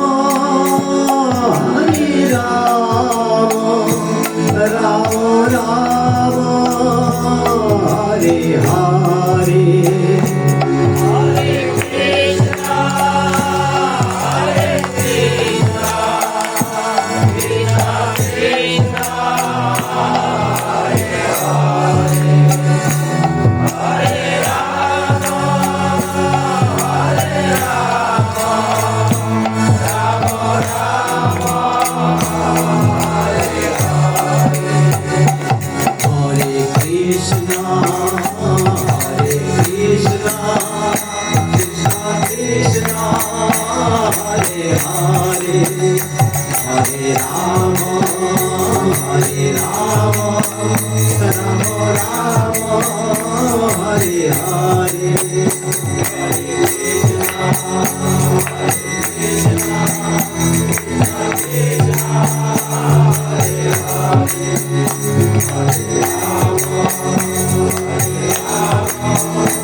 ভগবানের এত কিছু করার পরেও আমরা ভগবানকে কেন পাচ্ছি না? যেখান থেকে একটু ব্যাখ্যা করেছি অন্যান্য বিষয়বস্তু নিয়ে, সেটি কি? মায়া। এই মায়া সম্পর্কে অনাদিরাদি গোবিন্দ তার লীলায় ভাগবতে দেবর্ষি নারদ একদিন জিজ্ঞেস করলেন, হে প্রভু, হে হরি, মায়া কি? তখন দেবর্ষি নারদকে বলছে, তুই মায়া দেখতে চাও? ভগবান অনাদিরাদি গোবিন্দ তার যোগ বলে তিনি অপ্সরা সৃষ্টি করলেন, কারণ তিনি তো সবকিছুই পারেন। দেবর্ষি নারদকে উপলক্ষ করিয়া জগৎকে লোকশিক্ষার জন্য দেবর্ষি নারদকে বললেন, হে নারদ, তুমি কি করো? এক কমণ্ডল জল তুমি মানস সরোবর থেকে নিয়ে এসো। এক কমণ্ডল জল যখন উনি আনতে গেছেন, দেখছেন অসংখ্য অপ্সরা। ভগবান বেদব্যাস এগুলো লিখেছেন কেন? মানুষের যাতে বোধির উদয় হয়, মানুষের যাতে চৈতন্যের প্রকাশ হয়, মানুষ যাতে পরম তত্ত্বকে বুঝতে পারে। তাই এই গল্পগুলো, এক্সাম্পল গুলো দেয়া হয়েছে কিন্তু মানুষের বোধির উদয়ের জন্য। দেবর্ষি নারদ যখন গেলেন, তখন তিনি ভুলে গেছেন, মা যোগমায়া তাকে ভুলিয়ে দিয়েছেন। তিনি এখন পড়ছেন মহামায়া, অজ্ঞানতা, সেই একই মা। ওনার ওখানে সংসার হয়েছে, বিবাহ হয়েছে, বাচ্চা হয়েছে, বহুকাল যাবত করার পরে উনি ঘুরতে ঘুরতে সেই মনে পড়েছে যে অনাদিরাদি গোবিন্দ তো আমাকে কমণ্ডল করে জল আনতে বলেছিল। এবার কমণ্ডল করে যখন গোবিন্দের কাছে উনি জল নিয়ে গেছেন, তখন গোবিন্দকে বলছেন, আপনি তো বলেছিলেন প্রভু, এই আমি জল নিয়ে এসেছি। তখন বলছে, তুমি তো জল নিয়ে এসেছো, খুব ভালো কথা। তুমি কি জানো কতদিন তোমার কেটে গেছে? বলে, কই, আপনি তো বললেন আর আমি নিয়ে আসলাম। বলে, এই দেখো পূর্বের সব স্মৃতি। পূর্বের স্মৃতিতে দেখা যাচ্ছে এর মধ্যে চলে গেছে 100 বছর অতিবাহিত হয়ে গেছে। বলে, হে নারদ, তুমি ব্রহ্ম ঋষি, দেবর্ষি, তুমি বেদ তত্ত্বের জ্ঞান তোমার ভেতরে আছে, ভাগবত তত্ত্বের জ্ঞান আছে। তাই তুমি যদি অপ্সরার দ্বারায় মোহিত হয়ে, মোহমান হয়ে এইভাবে মায়ার দ্বারা বশীভূত হয়ে যাও, তাহলে এই জগতের মানুষ যারা আমার নাম করে না, জপ করে না, কীর্তন করে না, এই মায়া তাদেরকে কিভাবে বশীভূত করে? বলে, এই মায়া থেকে উত্তরণের একমাত্র উপায় হলো আমার নাম করা, আমার গুণ কীর্তন করা, আমার মহিমা কীর্তন করা, আমাকে সমর্পণ করা। কারণ আমি একমাত্র মুক্তিদাতা। গতির ভট্টা প্রভু সাক্ষিনী বাসং শরণাম সহিত প্রভাব প্রলয় স্থানম নিধানম বীজমব্যয়ম। অর্জুনকে উপলক্ষ করিয়া একইভাবে গীতার 9 নম্বর অধ্যায় 18তম শ্লোকে বললেন, আমি প্রত্যেকটি জীবের একমাত্র গতি, আমি পালন কর্তা, আমি প্রলয় কর্তা, আমি অব্যয় বীজ স্বরূপ, আমি সাক্ষী রূপে থাকি। আমি নিত্য থাকতে থাকতে তোমরা আমাকে আশ্রয় করো। কাকে? গোবিন্দকে। তাহলে তার নাম ধরে যদি আমি না ডাকি, কি করে তাকে আমি আশ্রয় করব? তিনি কি করে আমাকে দর্শন দেবেন? তাই বলছি, মায়া থেকে মুক্ত হওয়ার উপায় হচ্ছে তুমি আমাকে ডাকো, আমার কীর্তন করো, আমাকে স্মরণ করো। এগুলো ভগবানকে করতে হয়। আর মায়া সম্পর্কে আমার পরম্পরার গুরু মহারাজ খুব সুন্দর করে একটা গল্প দিয়েছেন। গল্পটা খুবই অত্যন্ত উচ্চ স্তরের গল্প। এই গল্পটা আমাদের মায়ামুক্ত হওয়ার জন্য একটা টার্নিং। আমি তো বুঝেছিলাম এই গল্পের একটি নীতি নৈতিকতার একটা শিক্ষা রয়েছে। এক চোর প্রতিদিন চুরি করে, তা চুরি করে জীবিকা নির্বাহ করে, কিন্তু সেই চোর দেখছে জীবিকা আর নির্বাহ হয় না। একদিন গুরুদেব যখন কিছু শিষ্যদেরকে ব্রহ্মতত্ত্বের জ্ঞান দিচ্ছিলেন, তখন গুরুদেবের মুখ থেকে একটি ফসকে একটি কথা আসলো, জানিস আমার কাছে একটি দুর্লভ বস্তু আছে, পরশ পাথর। এখন চোরের মন তো চুরি, তখন সে মনে করছে যে আমি যদি পরশ পাথরটা পেয়ে যাই তাহলে তো আমার আর চুরি করা লাগবে না। সেবার সব ভুল পাল্টিয়ে কি করেছে, গুরুদেবকে আশ্রয় করে বলেছে, গুরুদেব আপনি আমাকে দীক্ষা দিন। গুরুদেব যোগ বলে দেখেছে তিনি পথভ্রষ্ট। গুরুদেব বলছে, যেহেতু আমার শরণাগতি হয়েছে তাই পথহারাকে পথ দেওয়ার দায়িত্ব আমার, আমার তো কোনো আকাঙ্ক্ষা নেই। তা সে যে উদ্দেশ্যে আসুক না কেন, আমি তাকে পথ দেখাবো। আর তার উদ্দেশ্য হলো গুরুদেবের একান্ত পার্শ্বদ হয়ে আমি ওইটি হরণ করব। 1 বছর 2 বছর 3 বছর করতে করতে 12 বছর অতিবাহিত হয়ে গেছে। এখন গুরুদেবের একান্ত পার্শ্বদ। গুরুদেব উপরে শয়ন করে, উনি শয়ন করেন। গুরুদেবের এখন পদসেবা করছেন, সব করছেন। গুরুদেবকে বলছেন, বাবা আপনার কাছে নাকি একটি দুর্লভ বস্তু আছে। তা বলে কি? বলে শুনেছি পরশ পাথর। বলে আছে তো। বলে কোথায়? বলে ওই যে লোহার লকার, লোহার লকারের মধ্যে। গুরুদেবকে বলছে, বাবা যদি লোহার লকারের মধ্যে ওই পরশ পাথর থাকে তাহলে তো লোহার লকারটাই স্বর্ণে পরিণত হয়ে যাওয়ার কথা। বাবা ওটা তো স্বর্ণে পরিণত হচ্ছে না। বুঝেছি তোর বিশ্বাসের অভাব, এই নে চাবিদণ্ড, ওটি খুলে ফেল। যেই চাবিদণ্ড দিয়ে খুলেছে, দেখছি একটি কাপড়ের পুটলার মধ্যে কি একটা শক্ত আস্তরণ। গুরুদেব বলছে, কাপড়ের পুটলিটা ফেলে দে, সোনার যে মানে যেখানে ছিল লোহার দণ্ড, ওই পরশ পাথরটা সেখানে রেখে দে। অল্প সময়ের মধ্যে সেই যেটি ছিল লোহার দণ্ড সেটি স্বর্ণে পরিণত হয়েছে। গুরুদেব বলছে, আমার দেহটাও মনে কর এরকম লোহা, এই দেহের মধ্যে বাস করে প্রাণ গোবিন্দ। একটি কাপড়ের পর্দা, অজ্ঞানতা পর্দা থাকার কারণে এটি স্বর্ণে পরিণত হয় না। বলে যেদিন মায়াকে, মোহকে, অজ্ঞানতাকে দূরীভূত করা যাবে, তখনই হৃদপদ্মে গোবিন্দ দর্শন দেবেন, তখনই এটি স্বর্ণে পরিণত হবে।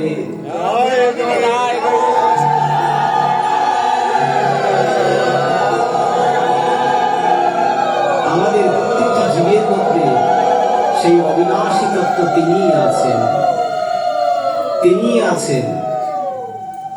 এই যতক্ষণ পর্যন্ত আমরা অজ্ঞানতাকে পরিহার করতে না পারবো, ততক্ষণ পর্যন্ত আমরা মুক্ত হব না। আমরা অনেকে মনে করি যে সংসার ছেড়ে দেওয়ার কথা বলে, কিন্তু ভগবান একবারও বলেনি তুমি সংসার ছেড়ে দাও। অনেকে মনে করে যে এই মায়ার কথা যখন বলে কর্ম ছেড়ে দাও, বলে না। যজ্ঞ, দান, তপস্যা কখনো ত্যাগ করা উচিত নয়। মোক্ষ যোগের 5 নম্বর শ্লোকে ভগবান বলেছেন, যজ্ঞ, দান, তপস্যা এটি মনীষীদের পর্যন্ত পবিত্র করে, কখনো এটি ত্যাগ করবে না। ভগবান বলছে কর্ম করো, ফলের আসক্তি ত্যাগ করো। ফলের আসক্তি ত্যাগ করতে বলেছেন। ভিতরে নরখাদক রূপে আমার ভিতরে যে দম্ভাসুর রয়েছে, যে কামনার উপসুর রয়েছে, যে কামিনী কাঞ্চন রয়েছে, যে মহাসুর রয়েছে, এগুলোকে ভগবান বলছেন এগুলোকে পরিত্যাগ করো। তাই তো বলছেন সর্বধর্মান পরিত্যাজ্যম মম একাম শরণাম ব্রজ অহম ত্বাম সর্ব পাপেভ্যো মোক্ষয়িষ্যামি মা শুচি। তুই সবকিছুকে ত্যাগ করো। কি কি ত্যাগ? গারস্থ ধর্ম, ব্রহ্মচর্য ধর্ম, সন্ন্যাস ধর্ম, তার মানে আসক্তিকে ত্যাগ। তুমি সবকিছু কর্তব্য কর্ম করো, আসক্তি ত্যাগ করো। ভিতরে সংসার ত্যাগ না। বলে বড় বড় রাজর্ষি জনক তারাও সংসার করে গেছেন, ভগবান বেদব্যাস করে গেছেন, যাজ্ঞবল্ক্য করে গেছেন। আমি সংসার ত্যাগের কথা একবারও বলিনি। নিত্যানন্দ প্রভু 52 বছর বয়সে মহাপ্রভু যখন বলেছিলেন আমার সন্ন্যাস ধর্ম গেল, দাদা তুমি আমার সন্ন্যাস ধর্মকে বাঁচাও, শুধু মহাপ্রভু চৈতন্য মহাপ্রভু কলির পরতত্ত্ব সীমা তার অনুরোধে নিতাই চাঁদ এসে 2টি বিবাহ করলেন শুধু মানুষকে শিক্ষা দেওয়ার জন্য। 9টি সন্তান হলো যারা শাস্ত্রার্থ পড়েছেন। এই জন্য আমাদেরকে শাস্ত্রটা বুঝে পড়তে পারলে আমরা সমৃদ্ধ হব। আর শাস্ত্রে যদি বুঝে না পড়তে পারি, টিকা ভাষ্য গুলো শুধু শ্লোক মুখস্থ করলে হবে না, আবার গল্প পড়লেও হবে না। প্রত্যেকটি শ্লোকের অন্তর্নিহিত দর্শনটা আমাকে বুঝে পড়তে হবে। কোনটির সাথে কোনটি যুক্ত আর কোনটির সাথে কোনটি বিযুক্ত, এটি আমাদের খুব দরকার। না হলে আমরা প্রক্ষিপ্ত হব। এই হচ্ছে তাই। রাধে রাধে। তাহলে আমাদের মায়া থেকে উত্তরণের উপায় হলো সবকিছুর মধ্য থেকে ভগবান বলছে তুমি মনটা তুমি আমাতে রাখো। তুমি সবকিছুর মধ্যে থেকেও তুমি আমাতে রাখো, কারণ আমি একমাত্র তোমার গতি। 3 নাম্বার ভগবান বললেন প্রকৃতি। বললেন ভগবান যেমন বললেন 3 নাম্বার শ্লোকে ভগবান বলছেন প্রত্যেকটি প্রকৃতির তত্ত্ব, 5টি তত্ত্ব, ক্ষিতি অপ তেজ মরুদ্গম, যেমন প্রত্যেকটি সৃষ্টির মধ্যে প্রবেশ করেছে তাকে দেখা যায় না, তদ্রূপ আমি সবকিছুর মধ্যে প্রবেশ করেছি, আমাকে কেউ দেখতে পায় না, কেউ তাকে দেখতে পায় না। তাহলে বাতাসকে আপনি দেখতে পান না, অনুভব করেন। জল তত্ত্ব আপনার আছে বলেই আপনি বেঁচে থাকেন, আপনি অনুভব করেন। আগুন তত্ত্বের মধ্য দিয়ে আপনার খাদ্য হজম হয়, আপনি বুঝতে পারেন না, অনুভব করেন। আকাশ তত্ত্ব আছে বলে এই বিশ্ব ব্রহ্মাণ্ডের সবকিছু আপনি ধারণ করে রাখতে পারেন। আর মাটি তত্ত্ব আছে বলে এই শরীরটা, এই নশ্বর শরীরটাকে এখন আপনি ধরে রাখতে পাচ্ছেন, কিন্তু আপনি মাটিকে দেখতে পাচ্ছেন না। কিন্তু ডলা দেন, দেখবেন ময়লাই উঠবে। তাই আমি কি? ভগবান বললেন আমি ভগবান। ভগবান শব্দের অর্থ কি? আমি ভূমিতে আছি, গ আমি গগনে আছি, ব আমি বায়ুতে আছি, ন নারা আমি জলে আছি, অ অগ্নি আমি অগ্নির মধ্যে আছি। এই সব কিছুর মধ্যে আমি আছি, এই সব কিছু আমি হয়েছি। যেমন দেখা যায় না তদ্রূপ আমাকে দেখা যায় না। যোগীগণ ধ্যানের মধ্য দিয়ে চিদাকাশে যোগের মধ্য দিয়ে আমাকে অনুভব করে। ব্রহ্ম জ্ঞানীগণ জ্ঞানের মধ্য দিয়ে আমাকে অনুভব করে। আর ভক্তগণ সমর্পণ নিষ্ঠা বা আমার নাম সংকীর্তনের মধ্য দিয়ে আমাকে, যে সাকার রূপে প্রার্থনার মধ্য দিয়ে তিনি আমাকে অনুভব করে। এই জন্য আপনি ভক্তি মার্গে যাচ্ছেন না জ্ঞান মার্গে যাচ্ছেন না যোগ মার্গে যাচ্ছেন, যে কোনো একটি মার্গকে আপনাকে অবলম্বন করে ঈশ্বরের কাছে যেতে হবে। যদি কর্মযোগী হন তাও বলছে আসক্তি ত্যাগ করে নিষ্কাম কর্মযোগী হয়ে কাজ করলেই তুমি অবশ্যই ফল প্রাপ্তি হবে। এই জন্য সকল মার্গ ভগবান কিন্তু দিয়ে গেছেন। আপনি আর্টসে পড়বেন না আপনি সায়েন্সে পড়বেন না আপনি কমার্সে পড়বেন না আপনি কোন সাবজেক্টে পড়বেন, ভগবান বললেন যে মার্গেই যাও না কেন। এখন ধরেন আমরা ভক্ত মার্গে, কারণ ভগবান বলছেন, ভক্তি তত্ত্বে বলছেন, যেহেতু অক্ষরম অব্যক্তম, ভগবান বলছেন না, এবং সতত যুক্তা যে ভক্তস্তম পর্যুপাসতে যে চৌপি অক্ষরম অব্যক্তম তেষাং কিঞ্চিৎ ময়্যবেশ্বমন বুদ্ধি যে মাম নিত্য যুক্ত উপাসতে শ্রদ্ধায়া পরায় উপস্থিতে যুক্ততামমতঃ। তাহলে কি বলছেন ভগবান দ্বাদশ অধ্যায় ভক্তি যোগে? তুমি ক্ষরের অতীত, তুমি অক্ষর থেকে উত্তম, তাই তুমি পুরুষোত্তম। তুমি নিরাকার হয়েও সাকার হও, তুমি অব্যয়, তুমি অদক্ষস, তুমি জড় ইন্দ্রিয়ের অতীত, তুমি অবাং মানুষ গোচর। তাই তোমাকে নিরাকার রূপে উপাসনা করাটা অত্যন্ত কষ্ট, দুঃখপূর্ণ। কারণ সেখানে সত্য যুগে হয়তো হতো, কিন্তু কলিযুগে কঠিন ব্যাপার। তাই আমরা সাকারের মধ্য দিয়ে সেই নিরাকার নির্গুণ তত্ত্বকেই ডাকি আমরা। রাধে রাধে। আমরা সেই সনাতন ধর্মে সেই এক ঈশ্বর তত্ত্বকেই ডাকছি। হয়তো বহুভাবে, বহু রূপে হয়তো আপনি দেখছেন। আরেকটা উদাহরণ দিন। আমার নাম কি আপনারা ডিক্লিয়ার করেছেন? দিবাকর ভট্টাচার্য। গ্রামে যান, আমার নাম দিবাকর ভট্টাচার্য, কেউ চিনবে না, সব বলবে দেবু। আমার বাবা কি বলবে? বাবাই। মা কি বলে? বাবু সোনা। মেয়ে কি বলে? বাবা। স্ত্রী কি বলে? কিছু একটা বলে, স্বামী বা কিছু একটা বলে। অন্য যারা ছোট ভাই তারা কি বলে? দাদা। আমার যারা বন্ধু তারা কেউ বলে মিত্র, কেউ বলে বন্ধু। অন্য পরম্পরার যারা আছে তারা আমাকে অন্য নাম ধরে ডাকে, ডিয়ার ফ্রেন্ড, কিছু একটা বলে, তাই না? এক দিবাকর। আবার আমি যদি যশোরে শাসায় যাই, সেখানে আমার বালক জীবনটা কিছুদিন কেটেছিলেন, মানে আমার বাবার পিসিমার বাড়ি, সেখানে আমার এই নামে চেনে না, সেখানে বলে আমার গোপাল। তা আমি দিবাকর পৃথিবীতে এসে শ্রেণী ভেদে বিভিন্ন জায়গায় যদি বিভিন্ন নাম হয়, তাহলে গোবিন্দ লীলাময়, রসময়, প্রেমময়, উনি কেন বিভিন্ন জায়গায় বিভিন্ন ভাবে নিজেকে কেন প্রকাশ করতে পারে না? এক ঈশ্বরকে নিয়ে আমরা ঠেলাঠেলি, তোমার ঈশ্বর বড় না আমার ঈশ্বর বড়, তোমার ইষ্ট না আমার ইষ্ট, এগুলো ছোট ছোট বাচ্চারা করে। ইষ্ট তো একজনই। তাই গর্গাচার্য বলেছিলেন, অনন্ত রাখিল নাম অন্তে না পাইয়া। হে প্রভু, বহু যুগে বহু ভাবে এসেছো, এই যুগে তোমার নাম কি রাখবো? কৃষ্ণ নাম রাখে গর্গ ধ্যানেতে জানিয়া।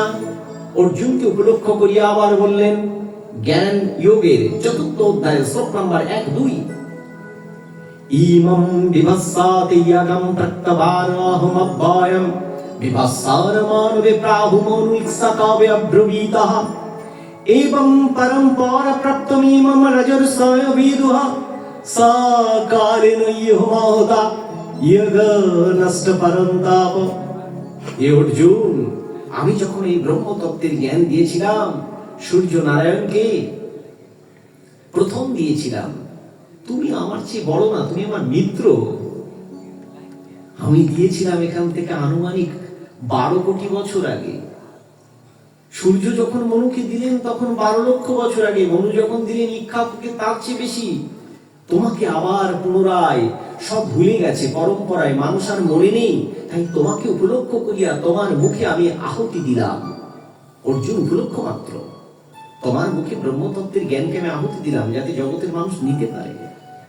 তাহলে অর্জুনকে উপলক্ষ করিয়া ভগবান সেই ব্রহ্মতত্ত্বের জ্ঞান দিলেন। তাই অর্জুন বলছেন, শোনো, আমি দিয়েছিলাম প্রথমে, এখন আবার তোমাকে দিচ্ছি। যখন আমি দিয়েছিলাম তখন তো কৃষ্ণ রূপে আসেনি, তখন কোন রূপে ছিলেন? তাই বহু সময় বহু গীতা এসেছেন, কোন সময় হরি গীতা, কোন সময় দেখবেন শিব গীতা, বহু গীতা বহুভাবে এসেছে। সব এক ঈশ্বর, এক ঈশ্বর তত্ত্ব। গীত গান করেছেন উনি, কল্পভেদের জন্য, লীলার জন্য উনি বহু রূপ ধারণ করেছেন। দেখেন, যাত্রা দেখেছেন কখনো? দেখেছেন তো? যাত্রা একসময় মনে যাত্রা করেছেন। হ্যাঁ, আমি দেখে বুঝতে পারি। আরে কৃষ্ণ, রাধে রাধে। দেখুন, যাত্রা যখন অভিনয় করে, দেখবেন অভিনয়ের সময় তখন কাউকে বলা হয় আজকে তুমি পাঠ করবে, 2-3টা রোল প্লে করবে, তুমি ভিলেনের অভিনয় করবে, আবার তোমাকে নায়কের অভিনয় করতে হবে। একই ব্যক্তি আবার বলছে কিছু কিছু সময় তোমার বাবার অভিনয় করতে হবে। একই ব্যক্তি 2 থেকে 3 জায়গায় রোল প্লে করছে। তা গোবিন্দ মনে করেন না যিনি অনাদির আদি গোবিন্দ, যিনি বৃহৎ থেকে বৃহৎ হতে পারেন, যিনি ক্ষুদ্র থেকে ক্ষুদ্র হতে পারেন, যিনি আত্মার মধ্যেও পরমাত্মা রূপে থাকতে পারেন, যিনি বইয়ের মধ্যে অক্ষর ব্রহ্মরূপে প্রবেশ করতে পারেন, যার কারোর কোনো পারমিশন নেওয়া লাগে না, তাহলে তাই নিয়ে আমরা ঠেলাঠেলি কেন করি? তাই তো আমরা গান করি। আপনারা গান করেছেন না, কীর্তন করেছেন না? হিয়ার গে আনো তিমির বরদান,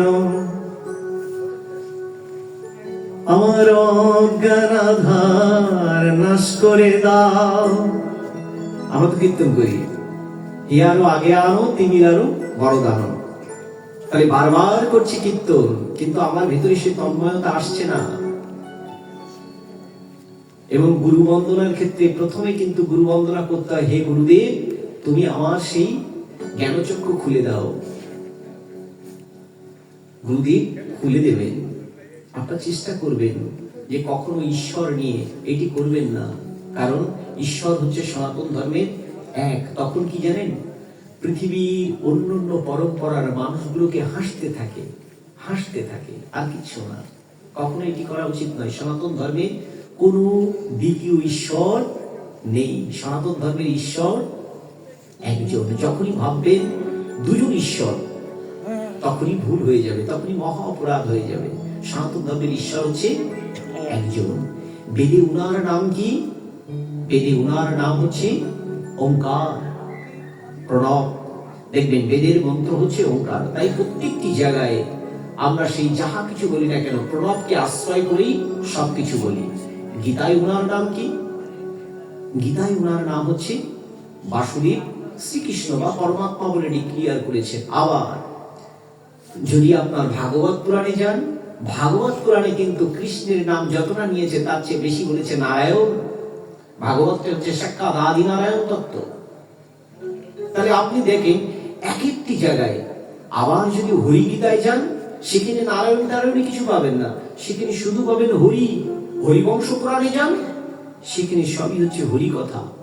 ব্রহ্মবৈবর্ত পুরাণে যান, সেখানে আর অন্য কোনো কথা নেই, সেখানে আছে সব কৃষ্ণ আর রাধা কৃষ্ণের কথা। আপনি চৈতন্য ভাগবতে যান, সেখানে আছে শ্রীমন চৈতন্য মহাপ্রভুর কথা। একই তত্ত্ব।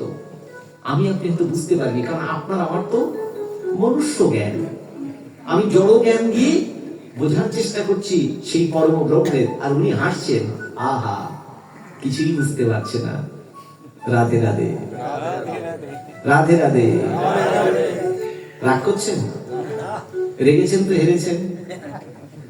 বাবার হাসিটা খুব সুন্দর। হরে কৃষ্ণ হরে কৃষ্ণ নিতাই গৌর প্রেমানন্দে হরি হরি বল।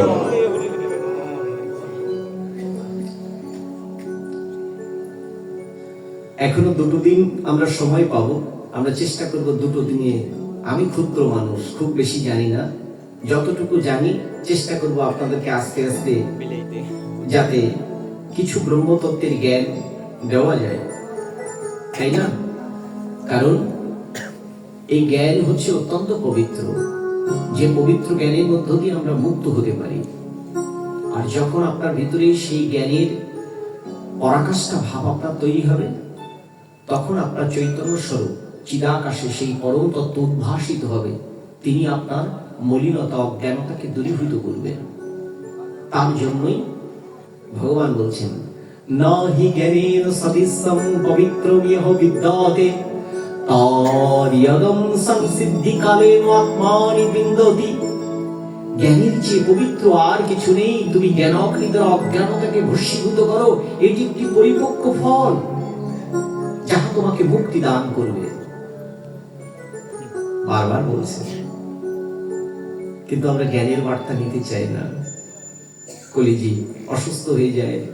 এই দেখেন অনেকের ঘুম ঘুম ভাব আসছে। হরে কৃষ্ণ।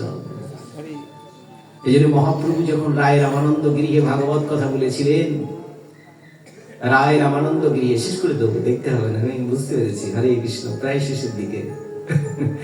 রায় রামানন্দ গৃহে যখন ভাগবত কথা বলেছিলেন, তখন মহাপ্রভুর পার্শ্বদ ছিলেন, যিনি স্বয়ং পরতত্ত্ব সীমা, মাত্র পার্শ্বদ ছিলেন রায় রামানন্দ গৃহে 4 জন। নিমাই অমীয় চরিত চৈতন্য চরিতামৃত চৈতন্য ভাগবতে লিখছেন, মহাপ্রভুর কাছে রায় রামানন্দ জিজ্ঞেস করলেন, হে প্রভু, আপনি সকলকে এই ভাগবত কথায় সুযোগ দিলেন না কেন? প্রভু হাসিয়া কয়, তোমরা আমার রসঙ্গ ভক্ত, অকৈতব ভক্ত, এই ভাগবতীয় গুজ্জাতি গুজ্জ পরম ব্রহ্মতত্ত্বের জ্ঞান নেয়ার মতো ক্ষমতা তোমাদের আছে, তাই এই ভাগবতীয় জ্ঞান তোমাদেরকে দিলাম। তাই বলছি, কতজন? 3.5 জন। 3.5 জন মেয়ে ছিল, রায় রামানন্দ, স্বরূপ দামোদর সিকি মাহতি আর মাধবী দাসী মেয়ে, তাই 3.5 জন। আর অনাদিরাদি গোবিন্দ কয়জনকে দিয়েছিলেন? 1 জন। যুদ্ধের রণাঙ্গনে ভগবানের বয়স তখন মতান্তরে কত? এই জগতে 70 থেকে 71 অর্জুন। আর সায়ান্নেশে কাকে দিলেন? উদ্ধবকে দিলেন। তাই বলা হয় উদ্ধব গীতা। দেখবেন উদ্ধব গীতা আছে, যারা পড়বেন উদ্ধব গীতাটা পড়বেন। উদ্ধব গীতাটা এত সুন্দর, দেখবেন ব্রহ্মতত্ত্বের অনেক জিনিস আপনি পাবেন। চেষ্টা করবেন একটু একটু যাতে আপনারা পড়াশোনা করলে কি হবে জানেন? পড়লে যদি আমি না পড়তে পারি, যদি আমরা না পড়তে পারি, তাহলেও আমরা মুক্তি হতে পারি। আমরা একটা শ্লোক, দাদা যেহেতু বলেছেন ব্যস্ত হয়ে গেছে, আমরা একটা শ্লোকের মধ্য দিয়ে একটু, কালকে 2 দিন আছে, আমরা চেষ্টা করব কন্টিনিউ করার। अन्येतु एवं अजानन्तः श्रुताने भूपासते तेऽपि च अतितरन्ति एव मृत्युं श्रुतिपरायणाः। বলছি, যারা কিছুই করতে পারে না, শুধু শ্রুতিপরায়ণ, যদি শুনে যদি উপাসনা করে, বলে তারাও এই মৃত্যুময় সংসার থেকে শ্রদ্ধাযুক্ত হয়ে এই উপাসনাটা করার জন্য, হে কন্তেও আমি বলছি, তারাও অচিরেই উদ্ধার পাবে শ্রুতি পরায়ণ হয়ে শ্রবণ করলে। ভগবান বলেছেন শ্রীমদ্ ভগবত গীতা 13 অধ্যায়, পুরুষ প্রকৃতি বিভাগযোগ বা ক্ষেত্রজ্ঞ বিভাগযোগ। আমার কাছে আমার দেখেন, আমাদের কত শাস্ত্র, 4টি বেদ, 6টি বেদাঙ্গ, 18 পুরাণ, সংহিতা, ন্যায়, মীমাংসা দর্শন, এই 14 শাস্ত্রের উপর আমাদের গ্রন্থাদির সংখ্যা 4.5 কোটি। এই 4.5 কোটি গ্রন্থের মধ্যে একটা ছোট্ট ভগবান সারথি সার সিলেবাস দিয়েছেন, সেটি হচ্ছে শ্রীমদ্ ভগবত গীতা। এই গীতার 700 শ্লোকের মধ্যে ভগবান বলেছেন 574টি। এই 574টি শ্লোক একটা বাংলায় পড়বো, সেটিও পড়ার আমাদের সময় নেই। শুধু কি মরে গেল, 2 চোখে চুপকে তুলসী পাতা আর বুকের উপর একটা পাহাড় সমান গীতা চাপিয়ে দিয়ে বললাম, চলে যাও, বলো হরি হরি বল। আর ভগবান বললেন, বেঁচে থাকতে থাকতে গীতার জ্ঞানে স্নান করলে না, জীবাত্মা যখন ছিল তখন করলে না, যখন মরে গেছে তখন আর গীতা বুকের উপর চাপিয়ে দিয়ে আর কি লাভ? সে তো চলে গেছে ফুরুত করে। বেঁচে থাকতে থাকতে গীতার জ্ঞানে স্নান করেন। গীতা মেদিদং পার্থ গীতা মে সারতামম। এই পার্থ গীতা আমার হৃদয়, গীতাকে ধারণ করে তিলক পালন করি। যিনি গীতার জ্ঞানে স্নান করেন না, তার কালী ময়লা দূরীভূত হয় না। এই মনুষ্য জীবনটা তার জন্য বৃথা। একটু প্রতিদিন নিত্য গীতাকে মাতৃরূপে, ভগবান বলছে গীতাকে ধারণ করে আমি তিলক পালন করি।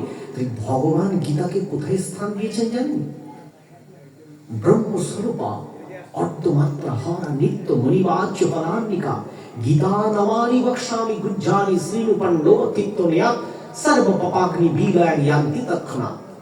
ভগবান বলছেন সর্ব পাপ থেকে নাশ করেন। সেই গীতার জ্ঞানে স্নান করতে হয় আমাদের। আপনারা চেষ্টা করবেন নিত্য, প্রতিদিন তুলসী তো দেন, প্রতিদিন আরতি করেন ভাগবত গীতা। যদি পারেন একটু গীতার অন্তত 1টি বা 2টি শ্লোক অন্তত পড়বেন। যদি প্রতিদিন দুটি করে শ্লোক আপনি পড়েন, দুটি শ্লোক পড়লে কি হবে দেখবেন 365 দিনের মধ্যে গীতা পুরোপুরি যজ্ঞটা আপনার সমাপন হচ্ছে। যদি দুটি করে শ্লোক পড়েন, দুটি শ্লোক পড়তে কয় মিনিট লাগবে? 2 মিনিট। বাংলা পড়তে হয়ে ধরলাম আরো 2 মিনিট, ভাবার্থ বুঝতে আরো 2 মিনিট, 5 মিনিট লাগে। তাহলে 5টা মিনিট যদি আপনি ভগবানের চরণে অর্পণ না করতে পারেন, তাহলে আমাদের মনুষ্য জীবনটা বৃথা না? যিনি আমার সৃষ্টি করলেন, তাহলে সৃষ্টিকর্তার উদ্দেশ্যে অন্তত আমরা একটু গীতাটা অন্তত দুটি করে শ্লোক অন্তত পাঠ করি। এই কাজগুলো করবেন। আর অন্যান্য যে ক্রিয়াগুলো আছে আস্তে আস্তে যতটুকু পারি, আমি যতটুকু জানি, ক্ষুদ্র মানুষ, আমি আপনাদেরকে জানানোর চেষ্টা করব। রাধে রাধে, নিতাই গৌর প্রেমানন্দে, হরি হরি বল। রাত্রি অনেক গভীর হয়েছে, আমি আপনাদেরকে বলবো রাত প্রায় 11টা বাজে, অনেক রাত হয়ে গেছে, তাই না? আপনাদের কাছে অনেক রাত, আমাদের রাত এরকম রাত 1টা 2টো প্রতিদিনই বাজছে, প্রত্যেক দিনই বাজছে, ম্যাক্সিমাম 1টা 2টো করে বাজছে। এই কালকে রাত্রেও ভাইকে বলছিলাম, কালকে রাত্রেও 2টোই ঘুমিয়েছি, একাদশী ছিল, আজকে একাদশী পালন করেছি।